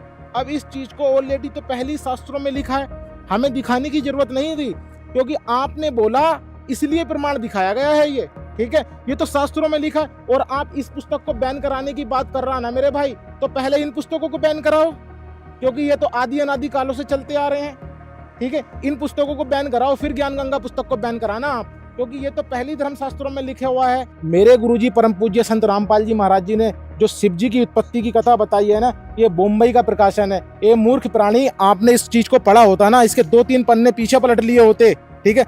आपने जब ठेका ले ही लिया है धर्म को समझाने का, तो आप अच्छी चीजें क्यों नहीं समझा रहे हैं? और आप जो प्रचार कर रहे हैं ना, ये दुष्प्रचार नहीं हो रहा, इससे तो संत रामपाल जी महाराज जी का प्रचार बहुत जोरों शोरों से हो रहा। अब लोग हमारे पास इतने मैसेज आ रहे हैं हिमांशु मेरे भाई, पुस्तकें फोनों पे मंगाई जा रही हैं। अब वो खोल के जब पढ़ेंगे, इस पेज को पढ़ेंगे, 198 से स्टार्ट जब करेंगे, तो क्या सोचेंगे? ये मूर्ख प्राणी कुछ सोच। कहते हैं रामपाल ने ना तो संस्कृत आती, ना वो विशुद्ध रूप से उच्चारण कर पाता। अरे भले आदमियों, जैसे कोई बालक है, छोटा सा बच्चा तोतला बोलता हो, तो माँ उसकी सारी भाषा समझती है। भी केव चाव है, दूध मांगे है, रोटी मांगे है, रोटी कहेगा तो भी माँ समझ जाएगी रोटी मांगे है, दूध दू करेगा तो भी समझ जाएगी दूध मांगे है। तो नो समझ लो, दास उस परमात्मा का बालक है, और मेरा परमात्मा मेरी सारी भाषा समझता है। और इन आचार्यों ने और इन विद्वानों ने, दानद के चेलिया ने सारी उम्र खोदी गछामी करता रहे। और ये दयानंद के चेले नो कहे रामपाल ने वैदिक रीति से वेद नहीं पढ़े, ये दानंद तुमने पढ़ रखे वेद काट दी टाट, ज्ञान भर दिया, कख भी नहीं पता इन लोगों को। और सबसे बड़ी खुशी तो ये मनानी चाहिए, इनको कुछ अकल आनी चाहिए जो विरोध कर रहे हैं दास का, कि ये कहते हैं रामपाल ने संस्कृत नहीं आती, और ये सारे ग्रंथ खोल के दर दिए। तो यही दिमाग से काम ले लो, हु इज रामपाल, ये दास उस परमात्मा का। मेरे भाई, ये धर्मशास्त्र आज के नहीं है, ये पुराने हैं। और आप इस ज्ञान गंगा पुस्तक को बैन कराने की बात कर रहे हैं, इसको उत्तराखंड से बैन कराने की मांग कर रहे हैं, तो आप इन शास्त्रों को बैन कराइए। और आप चंद गुंडों को लेकर नामदान पे जाके हंगामा करते हैं। हमें भी हमारे राइट्स पता हैं, मगर हम गुरु मर्यादा में रहते हैं, हम हिंदू हैं। और तुम हिंदू और सनातन का जो ढोल पीटते हो ना, आप ना सनातनी हो ना हिंदू हो, क्योंकि सनातन धर्म की मुख्य परिभाषा है कि अपने संतों और गुरुओं का सम्मान करना सिखाता है सनातन धर्म। आप संत रामपाल जी महाराज को तू और अवय से बात करते हो। आपको पता है कि संत जी की उम्र क्या है? वैसे संत की उम्र आकी नहीं जा सकती, फिर भी संत रामपाल जी महाराज जी की उम्र 74 वर्ष की हो चुकी है। आपको पता है कि 74 वर्ष के व्यक्ति को जो जिसका पूरे वर्ल्ड में जिसकी संस्था कार्य कर रही हो, अरे तेरी 2 कौड़ी की संस्था सिर्फ तेरे वार्ड में काम कर रही है, ठीक है, और जो संस्था पूरे वर्ल्ड लेवल पे काम कर रही है, तू उससे टकरा रहा है और तू कहता है कि इनके फर्जी आइडिया बना रखी हैं, ये कुछ चुनिंदा लोग हैं। भाई फर्जी आइडिया नहीं बना रखी, इस भ्रम में मत जी। संत रामपाल जी महाराज का ट्विटर पे ट्रेंड करता, विद इन 1 सेकंड के अंदर ट्विटर पे ट्रेंड कर जाता। आए दिन संत रामपाल जी महाराज जी का हैशटैग ट्विटर पे ट्रेंड करने लगता है, ठीक है, वर्ल्ड वाइड। तुझे को पता भी है तू कितनी बड़ी संस्था के साथ आकर टकराव कर रहा है? तू चंद पैसों के चक्कर में यार तू ये क्या कार्य कर रहा है? हिमांशु जोशी की टीम से और सभी दर्शकों से जो हमारी इस वीडियो में बने हुए हैं, हम सभी से गुजारिश करेंगे, जो भी प्रमाण संत रामपाल महाराज के शिष्य अपने पुस्तकों में लिखते हैं या फिर उन्होंने जो प्रमाण दिखाए हैं, वो सभी प्रमाण आप क्रॉस चेक करें। हिमांशु जोशी का ये कहना है कि संत रामपाल महाराज की ये जो पुस्तकें हैं ज्ञान गंगा, ना तो वो रजिस्टर्ड है, समाज से बैन कर देना चाहिए, ये सनातन विरोधी पुस्तकें हैं। पहली बात तो फर्जी पुस्तकें उसके लिए होंगी, हमारे लिए नहीं है और समाज के लिए भी नहीं है। शायद उसको लग रही हैं क्योंकि सत्यता को बता रहे हैं संत रामपाल जी महाराज, तो शायद हो सकता है कि उसको वो सत्यता हजम नहीं हो रही हो। पहली बात तो सर ये रजिस्टर्ड हैं, ISBN नंबर है हमारे पास, इंटरनेशनल स्टैंडर्ड बुक नंबर जो होता है वो बुक नंबर भी है हमारे पास, यानी कि ISBN से रजिस्टर्ड हैं संत रामपाल जी महाराज जी की जितनी भी पुस्तकें हैं। और पहली बात और ये भी क्लियर कर दें हिमांशु जोशी जी, ये शास्त्रों से प्रमाणित है। लगता है शायद आपने शास्त्र नहीं पढ़े तभी आप ये ऐसी बातें कर रहे हैं। शास्त्र पढ़े होते तो आप ये ऐसी बातें ही नहीं कर रहे होते। और आज की बात, समाज की बात बताई जाए तो अगर ये पुस्तक में कुछ अश्लीलता होती तो इतने महान अधिवक्ता, नेता, अधिकारी लोग इस पुस्तक को बड़े प्यार के साथ पढ़ते हैं और लेते हैं कि हाँ, क्या वाकई में संत रामपाल जी महाराज जी के साहित्य में जो दर्शाया गया है क्या वो वाकई ही सत्यता के साथ प्रमाणित है या नहीं। माननीय सुप्रीम कोर्ट के महान अधिवक्ता श्री सुरेश चंद्र जी ने खुद इस पुस्तक को, यानी कि उन्होंने ये बोला कि इस पुस्तक का नाम ज्ञान गंगा नहीं ज्ञान सागर होना चाहिए। वो इतने पढ़े लिखे शिक्षित युवा ने जब ये बात बोली तो क्या बाकी लोग अनपढ़ ठहरे हैं क्या, जो उन लोगों को ये समझ में नहीं आएगी? क्योंकि इस पुस्तक को ना समझदार ही समझ सकता है और मुझे नहीं लगता हिमांशु जोशी जी समझदार हैं, क्योंकि अगर वो समझदार होते ना तो इसका विरोध नहीं कर रहे होते, बल्कि माथे से लगाकर ज्ञान को समझते कि यार वाकई में सत्यता है कि नहीं। हिमांशु जोशी की झूठ की पराकाष्ठा की हद पार हो चुकी है। इसका ये कहना है कि संत रामपाल महाराज सनातन के विरोधी हैं। सनातन का अर्थ होता है शाश्वत, सदा रहने वाला। अगर उन्हें सनातन का मतलब पता होता तो वो ऐसी मूर्खतापूर्ण बातें ही ना करते। जो ज्ञान आज से हजारों वर्ष पूर्व लुप्त हो गया था, आज संत रामपाल जी महाराज जी ने उसे शास्त्रों से ही प्रमाणित करके दोबारा उसका पुनरुत्थान करा है और दोबारा समाज को सनातन धर्म का मतलब बताया। और जो शास्त्रों में ज्ञान है सनातन धर्म को लेकर के वो समाज को बता रहे हैं और अपने शिष्य को मार्गदर्शन दे रहे हैं कि हमारे शास्त्रों में क्या चीज लिखी और क्या चीज नहीं लिखी। आज संत रामपाल जी महाराज जी ने फैक्टफुल डिबेट यूट्यूब चैनल के माध्यम से सनातन धर्म के पतन की कहानी संत रामपाल जी महाराज जी की जुबानी के 5 part factful debate YouTube channel पे आ चुके हैं। आप उसे भी जाके देख सकते हैं। उसमें जो भी बात कही गई है वो सब शास्त्रों से प्रमाणित है, कोई भी बात मनगढ़ंत नहीं है जैसे कि आप आज बना रहे हैं। अगर आपको ज्ञान होता, शास्त्र आपने कभी भी खोल के पढ़े होते तो आपको सनातन का मतलब पता होता और आप जानते कि संत रामपाल जी महाराज जी जो ज्ञान दे रहे हैं वो शास्त्रों से प्रमाणित ज्ञान है। तो जो संत रामपाल जी महाराज जी और जो उनके शिष्य हैं ना, वो सनातन धर्म के हितैषी हैं, सनातन धर्म के विरोधी नहीं है। और आपको ये बात समझनी होगी, जितनी जल्दी आप इस बात को समझ लेंगे ना, ये आपके लिए ज्यादा सही रहेगा। दर्शकों, मुद्दा बहुत ही गंभीर है। जब भी सनातन धर्म की बात आती है तो ये हिमांशु जोशी लगातार अपने लाइव में चिल्लाता रहता है कि संत रामपाल महाराज सनातन के विरोधी हैं। ये जो भी बातें बताते हैं ना तो धर्मशास्त्रों में मेल खाती है। ये गिरोह जिस तरीके से फर्जी प्रचार प्रसार में सीधे साधे हिंदुओं को फंसाता है, पहाड़ के लोगों को जो है गुमराह किया जा रहा है, भोले भाले लोगों को झूठ परोसा जा रहा है, क्या बताएंगे? हिमांशु जोशी, तेरे को शर्म आनी चाहिए। तू एक पहाड़ी कुमानी आदमी होते हुए तो हम पर ऐसे प्रकार के गंदी गंदी बातें करता है। हम वो इंसान नहीं है जो इंसान तू है, इतना गंदा। लोगों से चंदा वसूल कर करके अपना घर का काम चलाता है, अपना घर का खर्चा चलाता है, टैक्सी वालों से कर वसूल करता है, संघ वालों से पैसा जमा करो बोलता है। हम नौकरी वाले आदमी हैं, पढ़े हैं, लिखे हैं, हमें भी हर चीज का ज्ञान है। अगर तेरा डीएनए पहाड़ी होता तो ऐसा कभी नहीं कहता। तू हल्द्वानी में आकर के अपनी जात औकात भी भूल गया है। हम पढ़े लिखे हैं, अगर तू पढ़ा लिखा है तो ज्ञान चर्चा के लिए आ जा। दिन का है दिन आता हूँ, रात का है रात आता हूँ। सारों हमेशा तेरे लिए दरवाजे खुले पड़े हैं अगर ज्ञान चर्चा करना चाहता है। अगर तू इंसान है, ब्राह्मण का बच्चा है तो ज्ञान चर्चा कर। अगर उग्रवादी करना है तेरे लिए पुलिस और प्रशासन साथ में है। अभी भी उस वक्त है, रावण ने राम को समझने की कोशिश नहीं करी, उसका विनाश हुआ।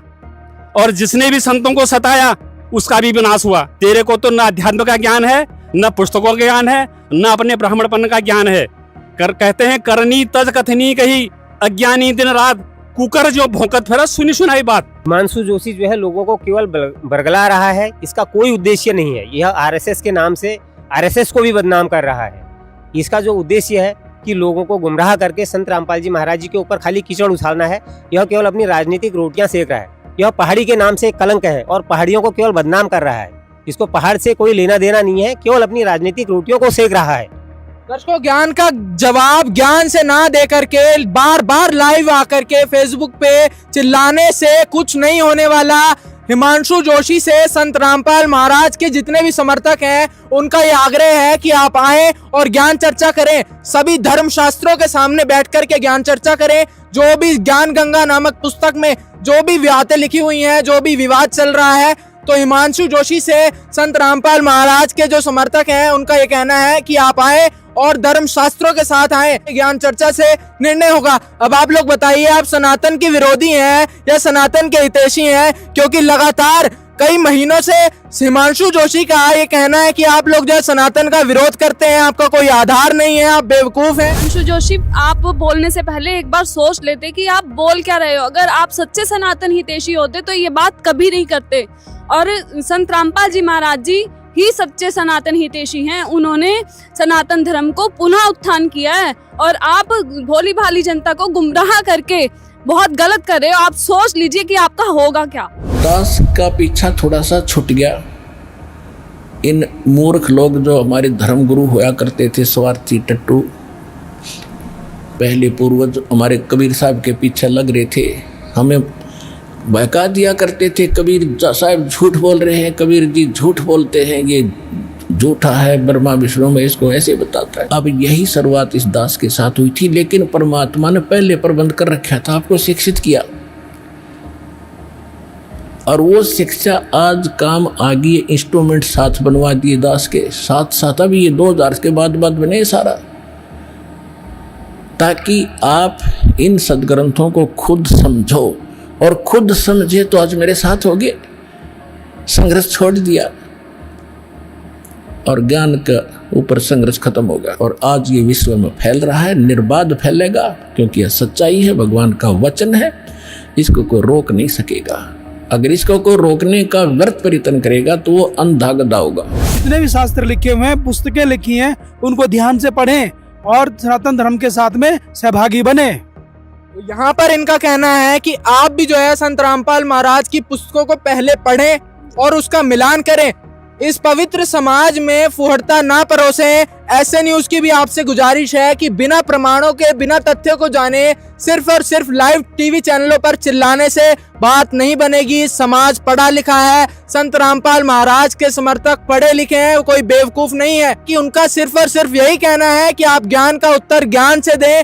बार बार चैनल्स पर चिल्लाने से जो है बात नहीं बनने वाली। हमारे लोगों का, सीधे साधे लोगों का जो उनकी धार्मिक आस्था है उसका फायदा उठा करके उनका माइंड वॉश कर रहे हैं, उनको गलत रास्ते पर लेके जा रहे हैं। हिमांशु जोशी का जो ये कहना है कि संत रामपाल महाराज के जितने भी नाम दीक्षा केंद्र हैं, जितने भी लोग संत रामपाल महाराज से जुड़ते हैं, या उनका जो है माइंड वॉश कर दिया जाता है, उनको जो है ब्रेन वॉश करके अपने आश्रम में जोड़ लिया जाता है। कि आप इतने दिन से ज्ञान गंगा पुस्तक के प्रति इतना विरोध कर रहे हैं, आपने कितने लोगों का माइंड वॉश कर दिया? आपके कहने से लोग भ्रमित नहीं होंगे, शिक्षित हैं, क्योंकि चाहे आप कितनी कोशिश कर लो, पर आपके कोशिश करने से ना हमारा माइंड वॉश होगा। और आप कह रहे हैं ना संत रामपाल जी महाराज जी हमारा माइंड ब्रेन हमारे माइंड का वॉश करते हैं। संत रामपाल जी महाराज जी किसी के माइंड का वॉश नहीं करते, सब पढ़े लिखे हैं, भगवान ने बुद्धि दी है और भगवान ने अपने ज्ञान को बताने के लिए शास्त्र दिए हैं। और आज जैसे कि इस भारत का संविधान भारत के लोगों के लिए बहुत महत्वपूर्ण है, ऐसे ही हर एक धर्म के लिए उसके शास्त्री उसका संविधान है। और हिंदू धर्म के शास्त्री हिंदू धर्म यानी सनातन धर्म के शास्त्र हैं। और आज संत रामपाल जी महाराज जी वास्तविक सनातन हितैषी हैं, क्योंकि वो हमें हमारे संविधान का हमें ज्ञान करा रहे हैं। अगर हम अपने संविधान को ना माने तो हम दोषी कहलाएंगे, और आप अपने संविधान को नहीं मान रहे हो तो दोषी तो आप हो या हम। अब आप खुद सोच लीजिए कि सनातन हितैषी कौन है और सनातन विरोधी कौन है। तो यहाँ पर संत रामपाल महाराज के समर्थकों का यही कहना है कि बिना तथ्यों के बाद आप जो कर रहे हैं उससे कब काम नहीं चलने वाला है। आप लोग पहले रिसर्च करें, फिर संत रामपाल महाराज के ज्ञान पर सवाल उठाएं। आत्माओं इन्होंने ऐसा जुल्म कर रखा है, ये हितैषी नहीं है किसी जनता के। हितैषी होते स्वीकार करते कि भाई सच्ची गलती हो रही है और प्रमाण दिखा रहे हो फिर भी ना बनने देते। तो इन जैसे तो दुष्ट हो ही नहीं सकते धरती पे। ये आचार्य क्या आचार्य है फिर ये, जो सच्चाई को जनता से दूर रखने के लिए जुल्म करवा दिया। दूसरा, संत रामपाल महाराज के समर्थकों पर यह सवाल उठ रहा है। हिमांशु जोशी का ये कहना है कि संत रामपाल महाराज के नाम दीक्षा केंद्र से महिलाओं को गायब किया जाता है, उनके साथ जो है गलत काम किए जाते हैं। हल्द्वानी उत्तराखंड में जो नाम दीक्षा केंद्र बनाया गया है वहां पर महिलाओं के साथ जो है गलत कार्य होते हैं। आप लोग जो है उत्तराखंड के ही निवासी हैं, अब मैं आपसे जानना चाहूंगा, आप लोग भी पढ़े लिखे हैं, अब आप इस विषय पर क्या बताना चाहेंगे? क्या गलत काम होते हैं ऐसे नाम दीक्षा केंद्रों में? जो हिमांशु जोशी जी ने ये बात कही है कि ये यहाँ पे औरतों को या महिलाओं को यहाँ से सप्लाई किया जाता है, सबसे पहली बात तो उन्होंने अपनी अज्ञानता का परिमाण खुद ही दे दिया कि वो कितने पढ़े लिखे हैं, कितने समझदार है। वो इतनी बड़ी बात बोल रहे हैं, ये छोटा मोटा काम होता है क्या? यहाँ से उठाया और वहाँ पे ट्रांसफर कर दिया। हिमांशु जोशी जी, आप सोच समझ के बोलिए जो आप ये बात बोल रहे हो। यहाँ पे जो आज तक हमें जो औरतों को सम्मान नहीं मिला है, वो सम्मान हमें संत रामपाल जी महाराज जी का ज्ञान समझ के, उनकी शिक्षा ग्रहण करके हमें सम्मान मिला है। संत रामपाल जी महाराज जी के आश्रम में औरतों को जो सम्मान दिया जाता है आज तक कभी हमें समाज में नहीं मिला है। संत रामपाल जी महाराज जी के जो उद्देश्यों में दो सबसे बड़े उद्देश्य ये है, भ्रूण हत्या को खत्म करना। क्या आप आज तक भ्रूण हत्या के खिलाफ कुछ कदम उठा पाए हैं? संत रामपाल जी महाराज जी ने इसके खिलाफ भी कदम उठाया है। दूसरा, दहेज, जो आज सबसे बड़ा श्राप बन चुका है एक औरत के लिए कि दहेज नहीं होगा तो उसकी शादी नहीं होगी, या तो उसके माँ बाप उसे मार देंगे या फिर वो ससुराल जाके जला दी जाएगी। क्या आपने इसके खिलाफ कभी कोई कदम उठाया है? संत रामपाल जी महाराज जी ने उठाया है। संत रामपाल जी महाराज जी ने हमें खुल के सांस लेने का मौका दिया है। संत रामपाल जी महाराज जी के आश्रम में दहेज मुक्त शादियां कराई जाती हैं। आज एक शादी करनी हो ना तो एक बाप को ना पूरी जिंदगी लगानी पड़ जाती है। संत रामपाल जी महाराज जी के आश्रम में समागमों में और वैसे भी इतनी रमैनियां कराई जाती हैं, इतनी शादियां कराई जाती हैं जो संत रामपाल जी महाराज जी के अनुयायी बिना दहेज के करते हैं। वहाँ पे इतना जो सुकून मिलता है उन लड़कियों को संत रामपाल जी महाराज जी के आश्रम में ही आके उनका ज्ञान समझ के ही मिला है।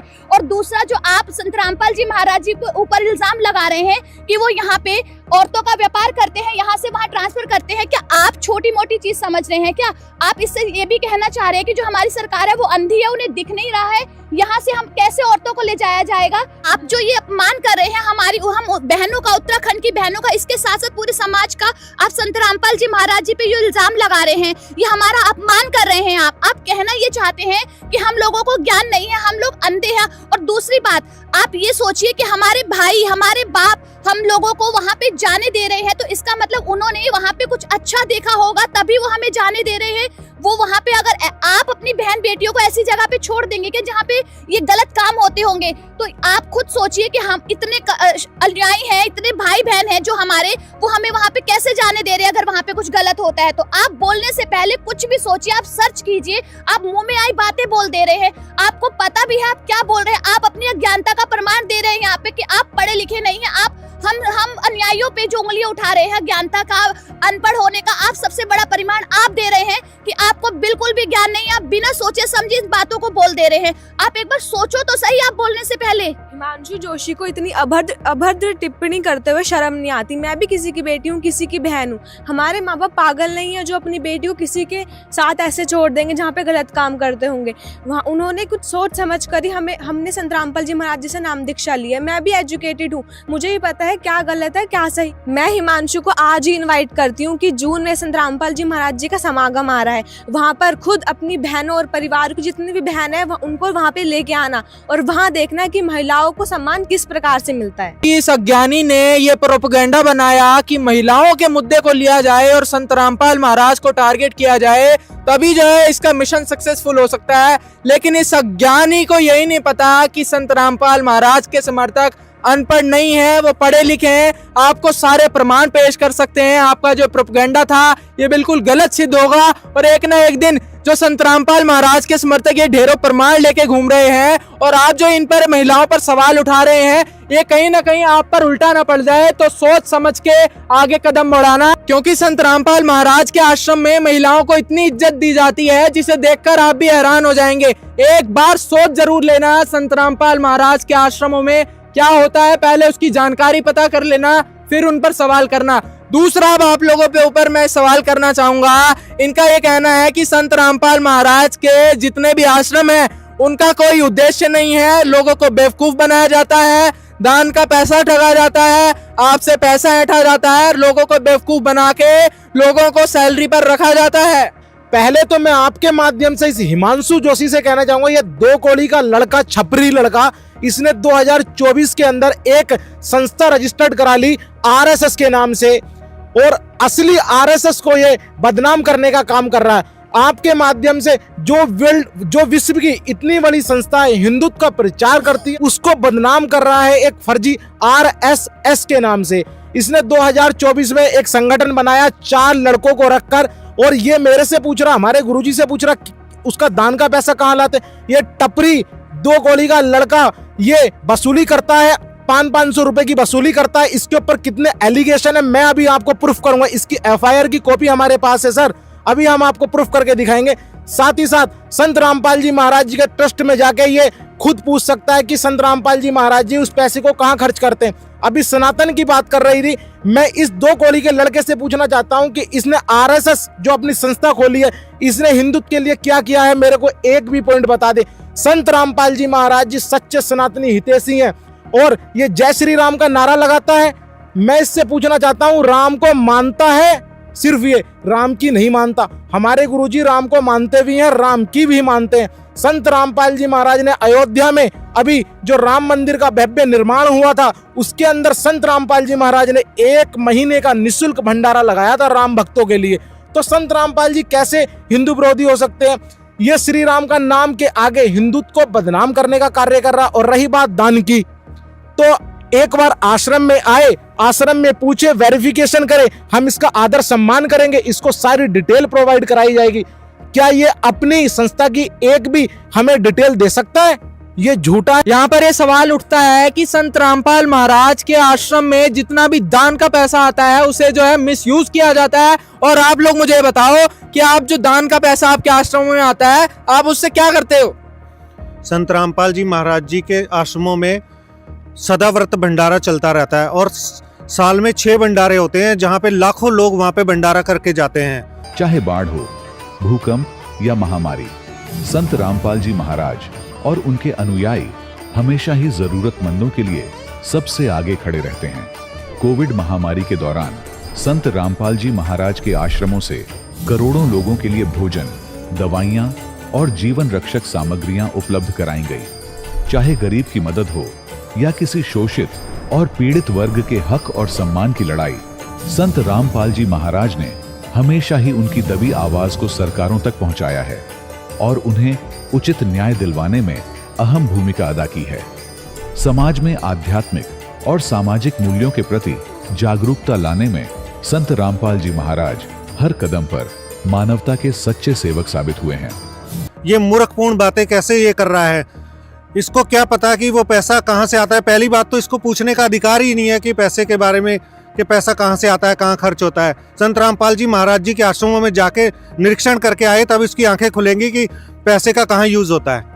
तो दर्शकों यहाँ आपको बता दें, संत रामपाल महाराज के देश भर में 12 सतलोक आश्रम हैं और उनमें लगातार निशुल्क 3 दिन जो है समागमों में भंडारा किया जाता है। और जितने भी आश्रम हैं वहाँ पर आप कभी भी जाएं, वहाँ पर 24 घंटे जो है भंडारा चलता है। हिमांशु जी को कुछ पता तो है नहीं, ये खाली भाई हुआ भाई करते रहते हैं। जो हमारे संत रामपाल जी महाराज है ना, 1 रुपया भी वो ऐसे ही नहीं व्यर्थ कर देते।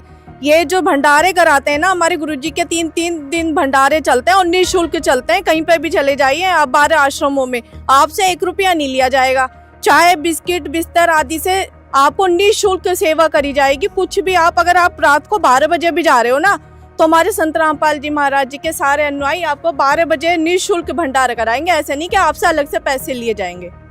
बार बार जो ये सवाल उठता है कि संत रामपाल महाराज के या तो आश्रम हो या उनके नाम दीक्षा केंद्र हो, सभी में जाते हैं जो भोले भाले श्रद्धालु हैं उन पर सवाल उठाते हैं और जो है उनसे एंट्री के नाम पर चार्ज काटा जाता है, नाम दीक्षा की फीस ली जाती है। अब आप लोग बताओ कितनी फीस जो है आप लोग चार्ज करते हो नाम दीक्षा की? सर ये सारी गलत बातें झूठ है। संत रामपाल जी महाराज के आश्रमों में हम भी जाते हैं, वहाँ पर कोई चार्ज किसी तरह का नहीं लिया जाता। किसी तरह का कोई वहाँ पर ना बेड का होता है, ना खाने पीने का होता है, सोने किसी चीज़ का कुछ चार्ज नहीं होता। ये बकवादी आदमी है, ऐसे झूठ बोल रहा है, ऐसा कुछ भी नहीं होता। वहाँ पर सब कुछ निःशुल्क होता है। और तो और रह गया, ऊपर से किसी की तबीयत खराब हो तो खिचड़ी दलिया उसका देख रेख भी अलग से की जाती है और साथ में दवाइयाँ भी उपलब्ध कराई जाती हैं। किसी तरह का कोई वहाँ पर निःशुल्क रहता है, कुछ भी नहीं लिया जाता वहाँ पर। इस ज्ञानी का ये कहना है कि संत रामपाल महाराज के जितने भी आश्रम हैं वहाँ पैसा ठगा जाता है। संत रामपाल महाराज की संस्था का कोई भी उद्देश्य नहीं है और ना ही संत रामपाल महाराज का कोई उद्देश्य है। वो खाली में जो है लोगों को बरगला रहे हैं। अब आप क्या बताएंगे? सर मैं हिमांशु को बताना चाहूंगी, जो इन्होंने इतनी बड़ी टिप्पणी करी है कि संत रामपाल जी महाराज जी का कोई उद्देश्य नहीं है, तो मैं सबसे पहले इन्हें क्लियर कर दूं कि संत रामपाल जी महाराज जी का सबसे पहले जो मुख्य उद्देश्य है वो ये है कि पूरे विश्व में सद्भक्ति का ज्ञान प्रचार करके उनको मोक्ष प्राप्त कराना है। हिमांशु को ये बताना चाहती हूँ, एक बार आप यहाँ पे जो संत रामपाल जी महाराज जी के मुख्य उद्देश्य का जो पोस्टर लगा हुआ है हिमांशु जी को दिखाए कि यहाँ पे जो सबसे पहले है सद्भक्ति का प्रचार करते हैं, जाति पाति का विरोध करते हैं। संत रामपाल जी महाराज जी नैतिक और आध्यात्मिक जागृति लाना चाहते हैं। जो यहाँ पे लोगों के अंदर एक फैली हुई है कि भाई हम नशा जो आजकल यूथ कर रही है उससे छुटकारा दिलवाते हैं संत रामपाल जी महाराज जी। नशे के विरोधी हैं संत रामपाल जी महाराज जी। संत रामपाल जी महाराज जी का कोई भी अनुयायी कभी भी किसी तरह का कोई नशा करता हुआ नहीं मिलेगा।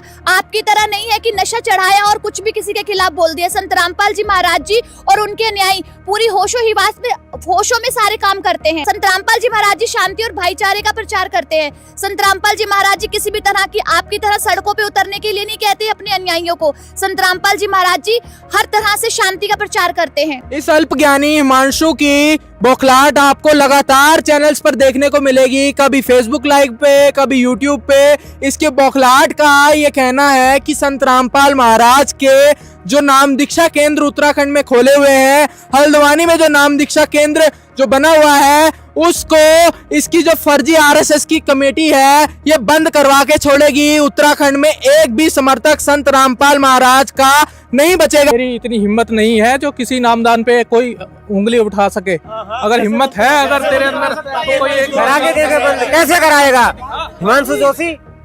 हिमांशु जोशी से कहना चाहता हूँ, हम कानून का सम्मान करते हैं, वरना उस हल्द्वानी पे एक रोड पे ना एक घर के सामने रामपाल जी के भगत ही खड़े होंगे।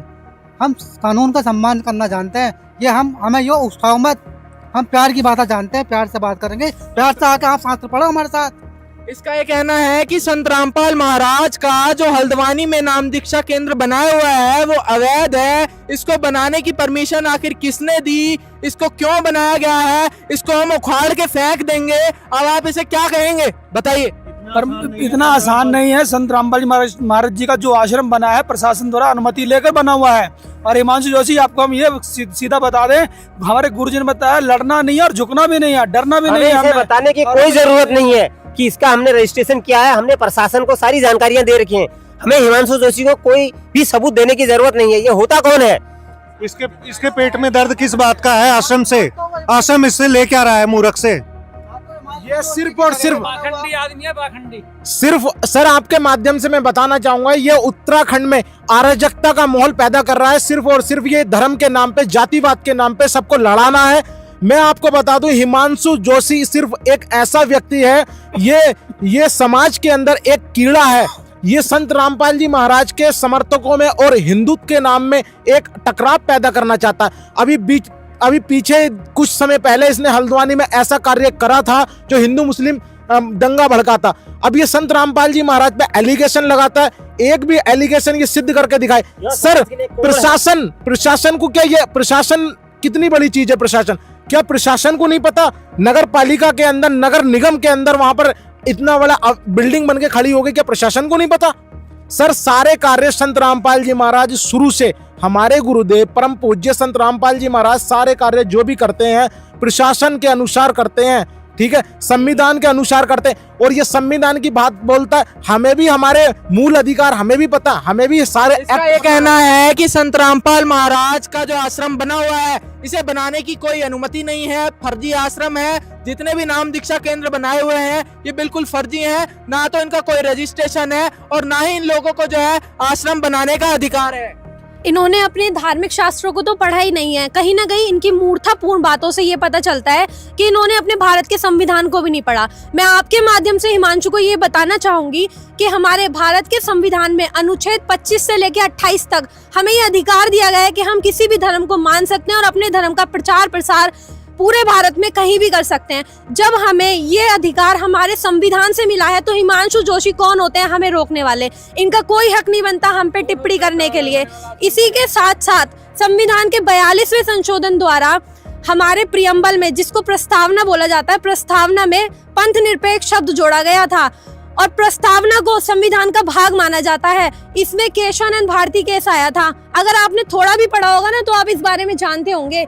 केशवानंद भारती केस में 13 जजेस की बेंच बैठी थी, जिसमें जो फैसला आया था कि जो हमारी प्रस्तावना है उसे भी संविधान का भाग माना जाएगा। तो जब इस शब्द को प्रस्तावना में जोड़ा गया है और हमारा संविधान इस चीज का अधिकार हमें देता है कि हम किसी भी धर्म को मान सकते हैं और अपने धर्म का प्रचार प्रसार कर सकते हैं, तो आप कौन होते हैं इसे रोकने वाले? कम से कम अपने संविधान को पढ़ के तो देखिए। कहाँ समझा रहे हो संविधान के बारे में? कहाँ पता होगा बेचारे को संविधान का? तो इसे बिल्कुल भी ज्ञान नहीं, जब शास्त्रों का ज्ञान नहीं। पहली बात तो ये अपने पीछे जोशी लगाता है, मानते हैं कि ये एक पुरोहित है, यानी कि ब्राह्मण है। ब्राह्मण का अर्थ जानता भी है कि ब्राह्मण का अर्थ क्या है? ब्राह्मण वो है जो ब्रह्म का ज्ञान रखता है और पंडित वो है जो पिंड का ज्ञान रखता है। ना तुझे ब्रह्म का ज्ञान है ना ही तुझे पिंड का ज्ञान है। और रही बात, जब तुझे शास्त्रों का ज्ञान नहीं तो तू भारत के संविधान को कैसे मानेगा?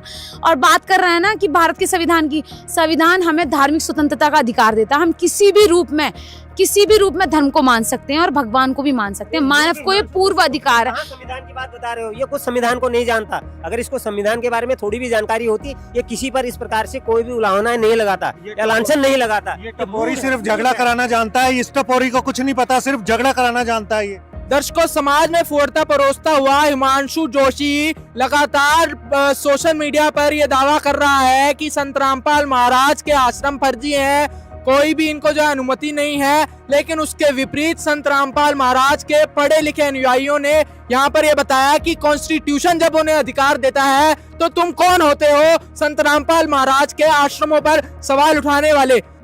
तू क्या संत रामपाल जी महाराज के ऊपर झूठे एलिगेशन लगाता? मेरे पास तेरा सारा काला चिट्ठा है, मैं तेरी FIR नंबर के साथ यहाँ पर मौजूद हूँ। हिमांशु जोशी, तू 2 कौड़ी का इंसान, ठीक है, गाँव का टपरी, तू संत रामपाल जी महाराज पे एलिगेशन लगा रहा है। IPC धारा 7, IPC धारा 126, IPC धारा 191 के तहत जो तेरे ऊपर मुकदमा दर्ज है ना, तेरे साथ तेरे 3 मित्र और हैं जिनके ऊपर तारीखें चल रही हैं तेरे ऊपर अवैध वसूली का सेवा संघ। ये देख हमारे पास तेरा चित्र है और बहुत जल्दी तेरी मार्कशीट के साथ हम आएंगे, ठीक है। तू कितना पढ़ा लिखा है, ठीक है। सेवा संघ संस्था पर कई अपराधों में केस दर्ज हो गया क्योंकि तूने हल्द्वानी में तू सोच रहा था टैक्सी वालों को, तू अवैध वसूली कर रहा था टैक्सी वालों के साथ, और तू ये कह रहा था कि मेरे संघ के साथ जुड़ो। भाई संत रामपाल जी महाराज ने कभी नहीं कहा तुम मेरे साथ जुड़ो, क्योंकि संत सिर्फ सच्चाई बताता और सच्चाई को एक्सेप्ट करते।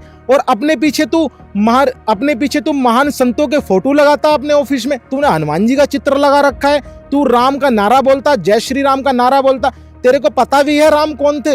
राम के आदर्श पे चलना तो सीख। राम इतने आदर्श पूर्व भगवान थे हमारे, क्योंकि भगवान राम ने गुरु बनाए, गुरु वशिष्ठ को दंडवत प्रणाम किया, गुरु के चरणों में लेटे रहते थे हमेशा। अबे तू मूर्ख प्राणी, अपने गुरु का अपमान करता है, तू संतों का अपमान करता है। देख तेरे ऊपर कितनी सारी धाराएं लगा रखी हैं। भाई हिमांशु जोशी, मैं तुझे अपने भाई की तरफ पहले समझा रहा हूँ, तू नहीं माना तो संत रामपाल जी महाराज की लीगल टीम एक्शन तेरे ऊपर बहुत जल्द लेने वाली है, क्योंकि तूने संत रामपाल जी महाराज को बहुत हो गया अब शब्द बोल रहा है तू। क्यों? संत रामपाल जी महाराज के करोड़ों में अनुयायी हैं, तूने उनकी भावनाओं को ठेस पहुंचाया, तेरे ऊपर मानहानि का दावा हम करेंगे। हमारी आश्रम की लीगल टीम तेरे ऊपर एक्शन लेने के लिए तैयार है। और रही बात ज्ञानगंगा को, तू उत्तराखंड में बैन कराने वाला है, अरे तू होता कौन है? तेरे अंदर दम हो तो इसको बैन करा देना। और रही बात दूसरी, ज्ञानगंगा पुस्तक जिन राज्यों से और जहां से ये इसको क्लीन चिट मिल चुकी है वहां पर तेरे ऊपर केस होंगे अब, ठीक है? अरे तू समझ क्या रहा है इस संस्था के विषय में, ठीक है? पूरे वर्ल्ड में संस्था काम कर रही है, तेरे ऊपर अब इतने केस होंगे। तूने संत रामपाल जी महाराज के भक्तों की भावनाओं को ठेस पहुंचाया, तूने एक महापुरुष के बारे में अब्द शब्द बोले हैं, तूने 2023 के अंदर तूने एक अपराध किया था, हम तब भी चुप रह गए थे। तूने भरी समाज में हमारे परम पूज्य परमपिता सदगुरु रामपाल जी महाराज जी की पुस्तकों को जलाया था। इसके अंदर उन संतों की महान बाणियां हैं, गुरु ग्रंथ साहिब जी की बाणियां हैं, इसके अंदर पाक कुरान शरीफ की बाणियां हैं। तूने सारे धर्मों की बाणियों को, अरे तू हिंदू है, इसके अंदर रामायण का जिक्र दिया है मेरे पूज्य गुरुदेव ने, इसके अंदर वेदों का जिक्र दिया है, तेरे ऊपर एक केस ये बनता है। और रही दूसरी बात, ठीक है, तूने हमारे परम पूज्य सदगुरु रामपाल जी महाराज का पोस्टर फाड़ा, ठीक है, उसको जलाया। तूने एक ऐसे महापुरुष का पोस्टर फाड़ा जिसके महापुरुष के इस पूरे वर्ल्ड में इतने मानने वाले श्रद्धालु हैं, क्योंकि हमारा संविधान हमें अधिकार देता है, मौलिक अधिकार से हम परिचित हैं।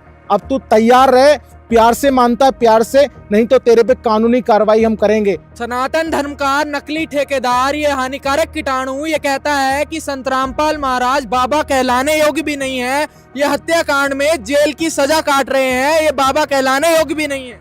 इस मूर्ख प्राणी को क्या पता कि संत रामपाल जी महाराज जी पे जो झूठे एलिगेशन लगाए गए थे, उन झूठे एलिगेशनों में संत रामपाल जी महाराज 8 केस में बाइज्जत बरी हो चुके हैं।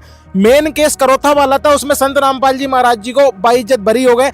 इसकी रिसर्च ही अधूरी है, ये हमको पेश करके दिखाए। और रही बात ऐसी कि वो दिन दूर नहीं जिस दिन परम पूज्य संत रामपाल जी महाराज को भारत सरकार से क्लीन चिट मिलेगी और बहुत जल्दी बाहर होंगे। अधजल गगरी छलकत जाए, बिना ज्ञान बिना अधूरे ज्ञान के ये बकवास कर रहा है, इसको किसी चीज का पता तो है नहीं। अब गुरु जी के बारे में बोल रहा है, सतगुरु रामपाल महाराज, वो तो पूर्ण संत हैं और वो पूर्ण समाज को अच्छा ज्ञान दे रहे हैं और सभी का कल्याण करवा रहे हैं और मोक्ष भक्ति दे रहे हैं। ऐसी कि संत जेल में हो, जेल से बाहर हो, क्योंकि संत तो संत होता है, क्योंकि संत की शक्ति हर जगह पर्याप्त होती है। इसको अभी मूर्ख है, इसको पता नहीं।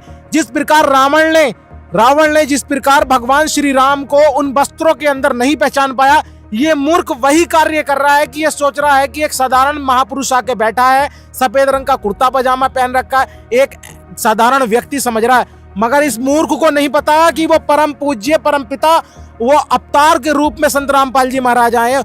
इसको ये बात भी गले नहीं उतरेगी, क्योंकि ये मूर्ख है, ठीक है, क्योंकि इसे धर्म से कुछ लेना देना नहीं है, क्योंकि ये अज्ञानी है, ये चोर है, इसको सिर्फ और सिर्फ पैसे ठगने के अलावा इसको कुछ भी नहीं पता।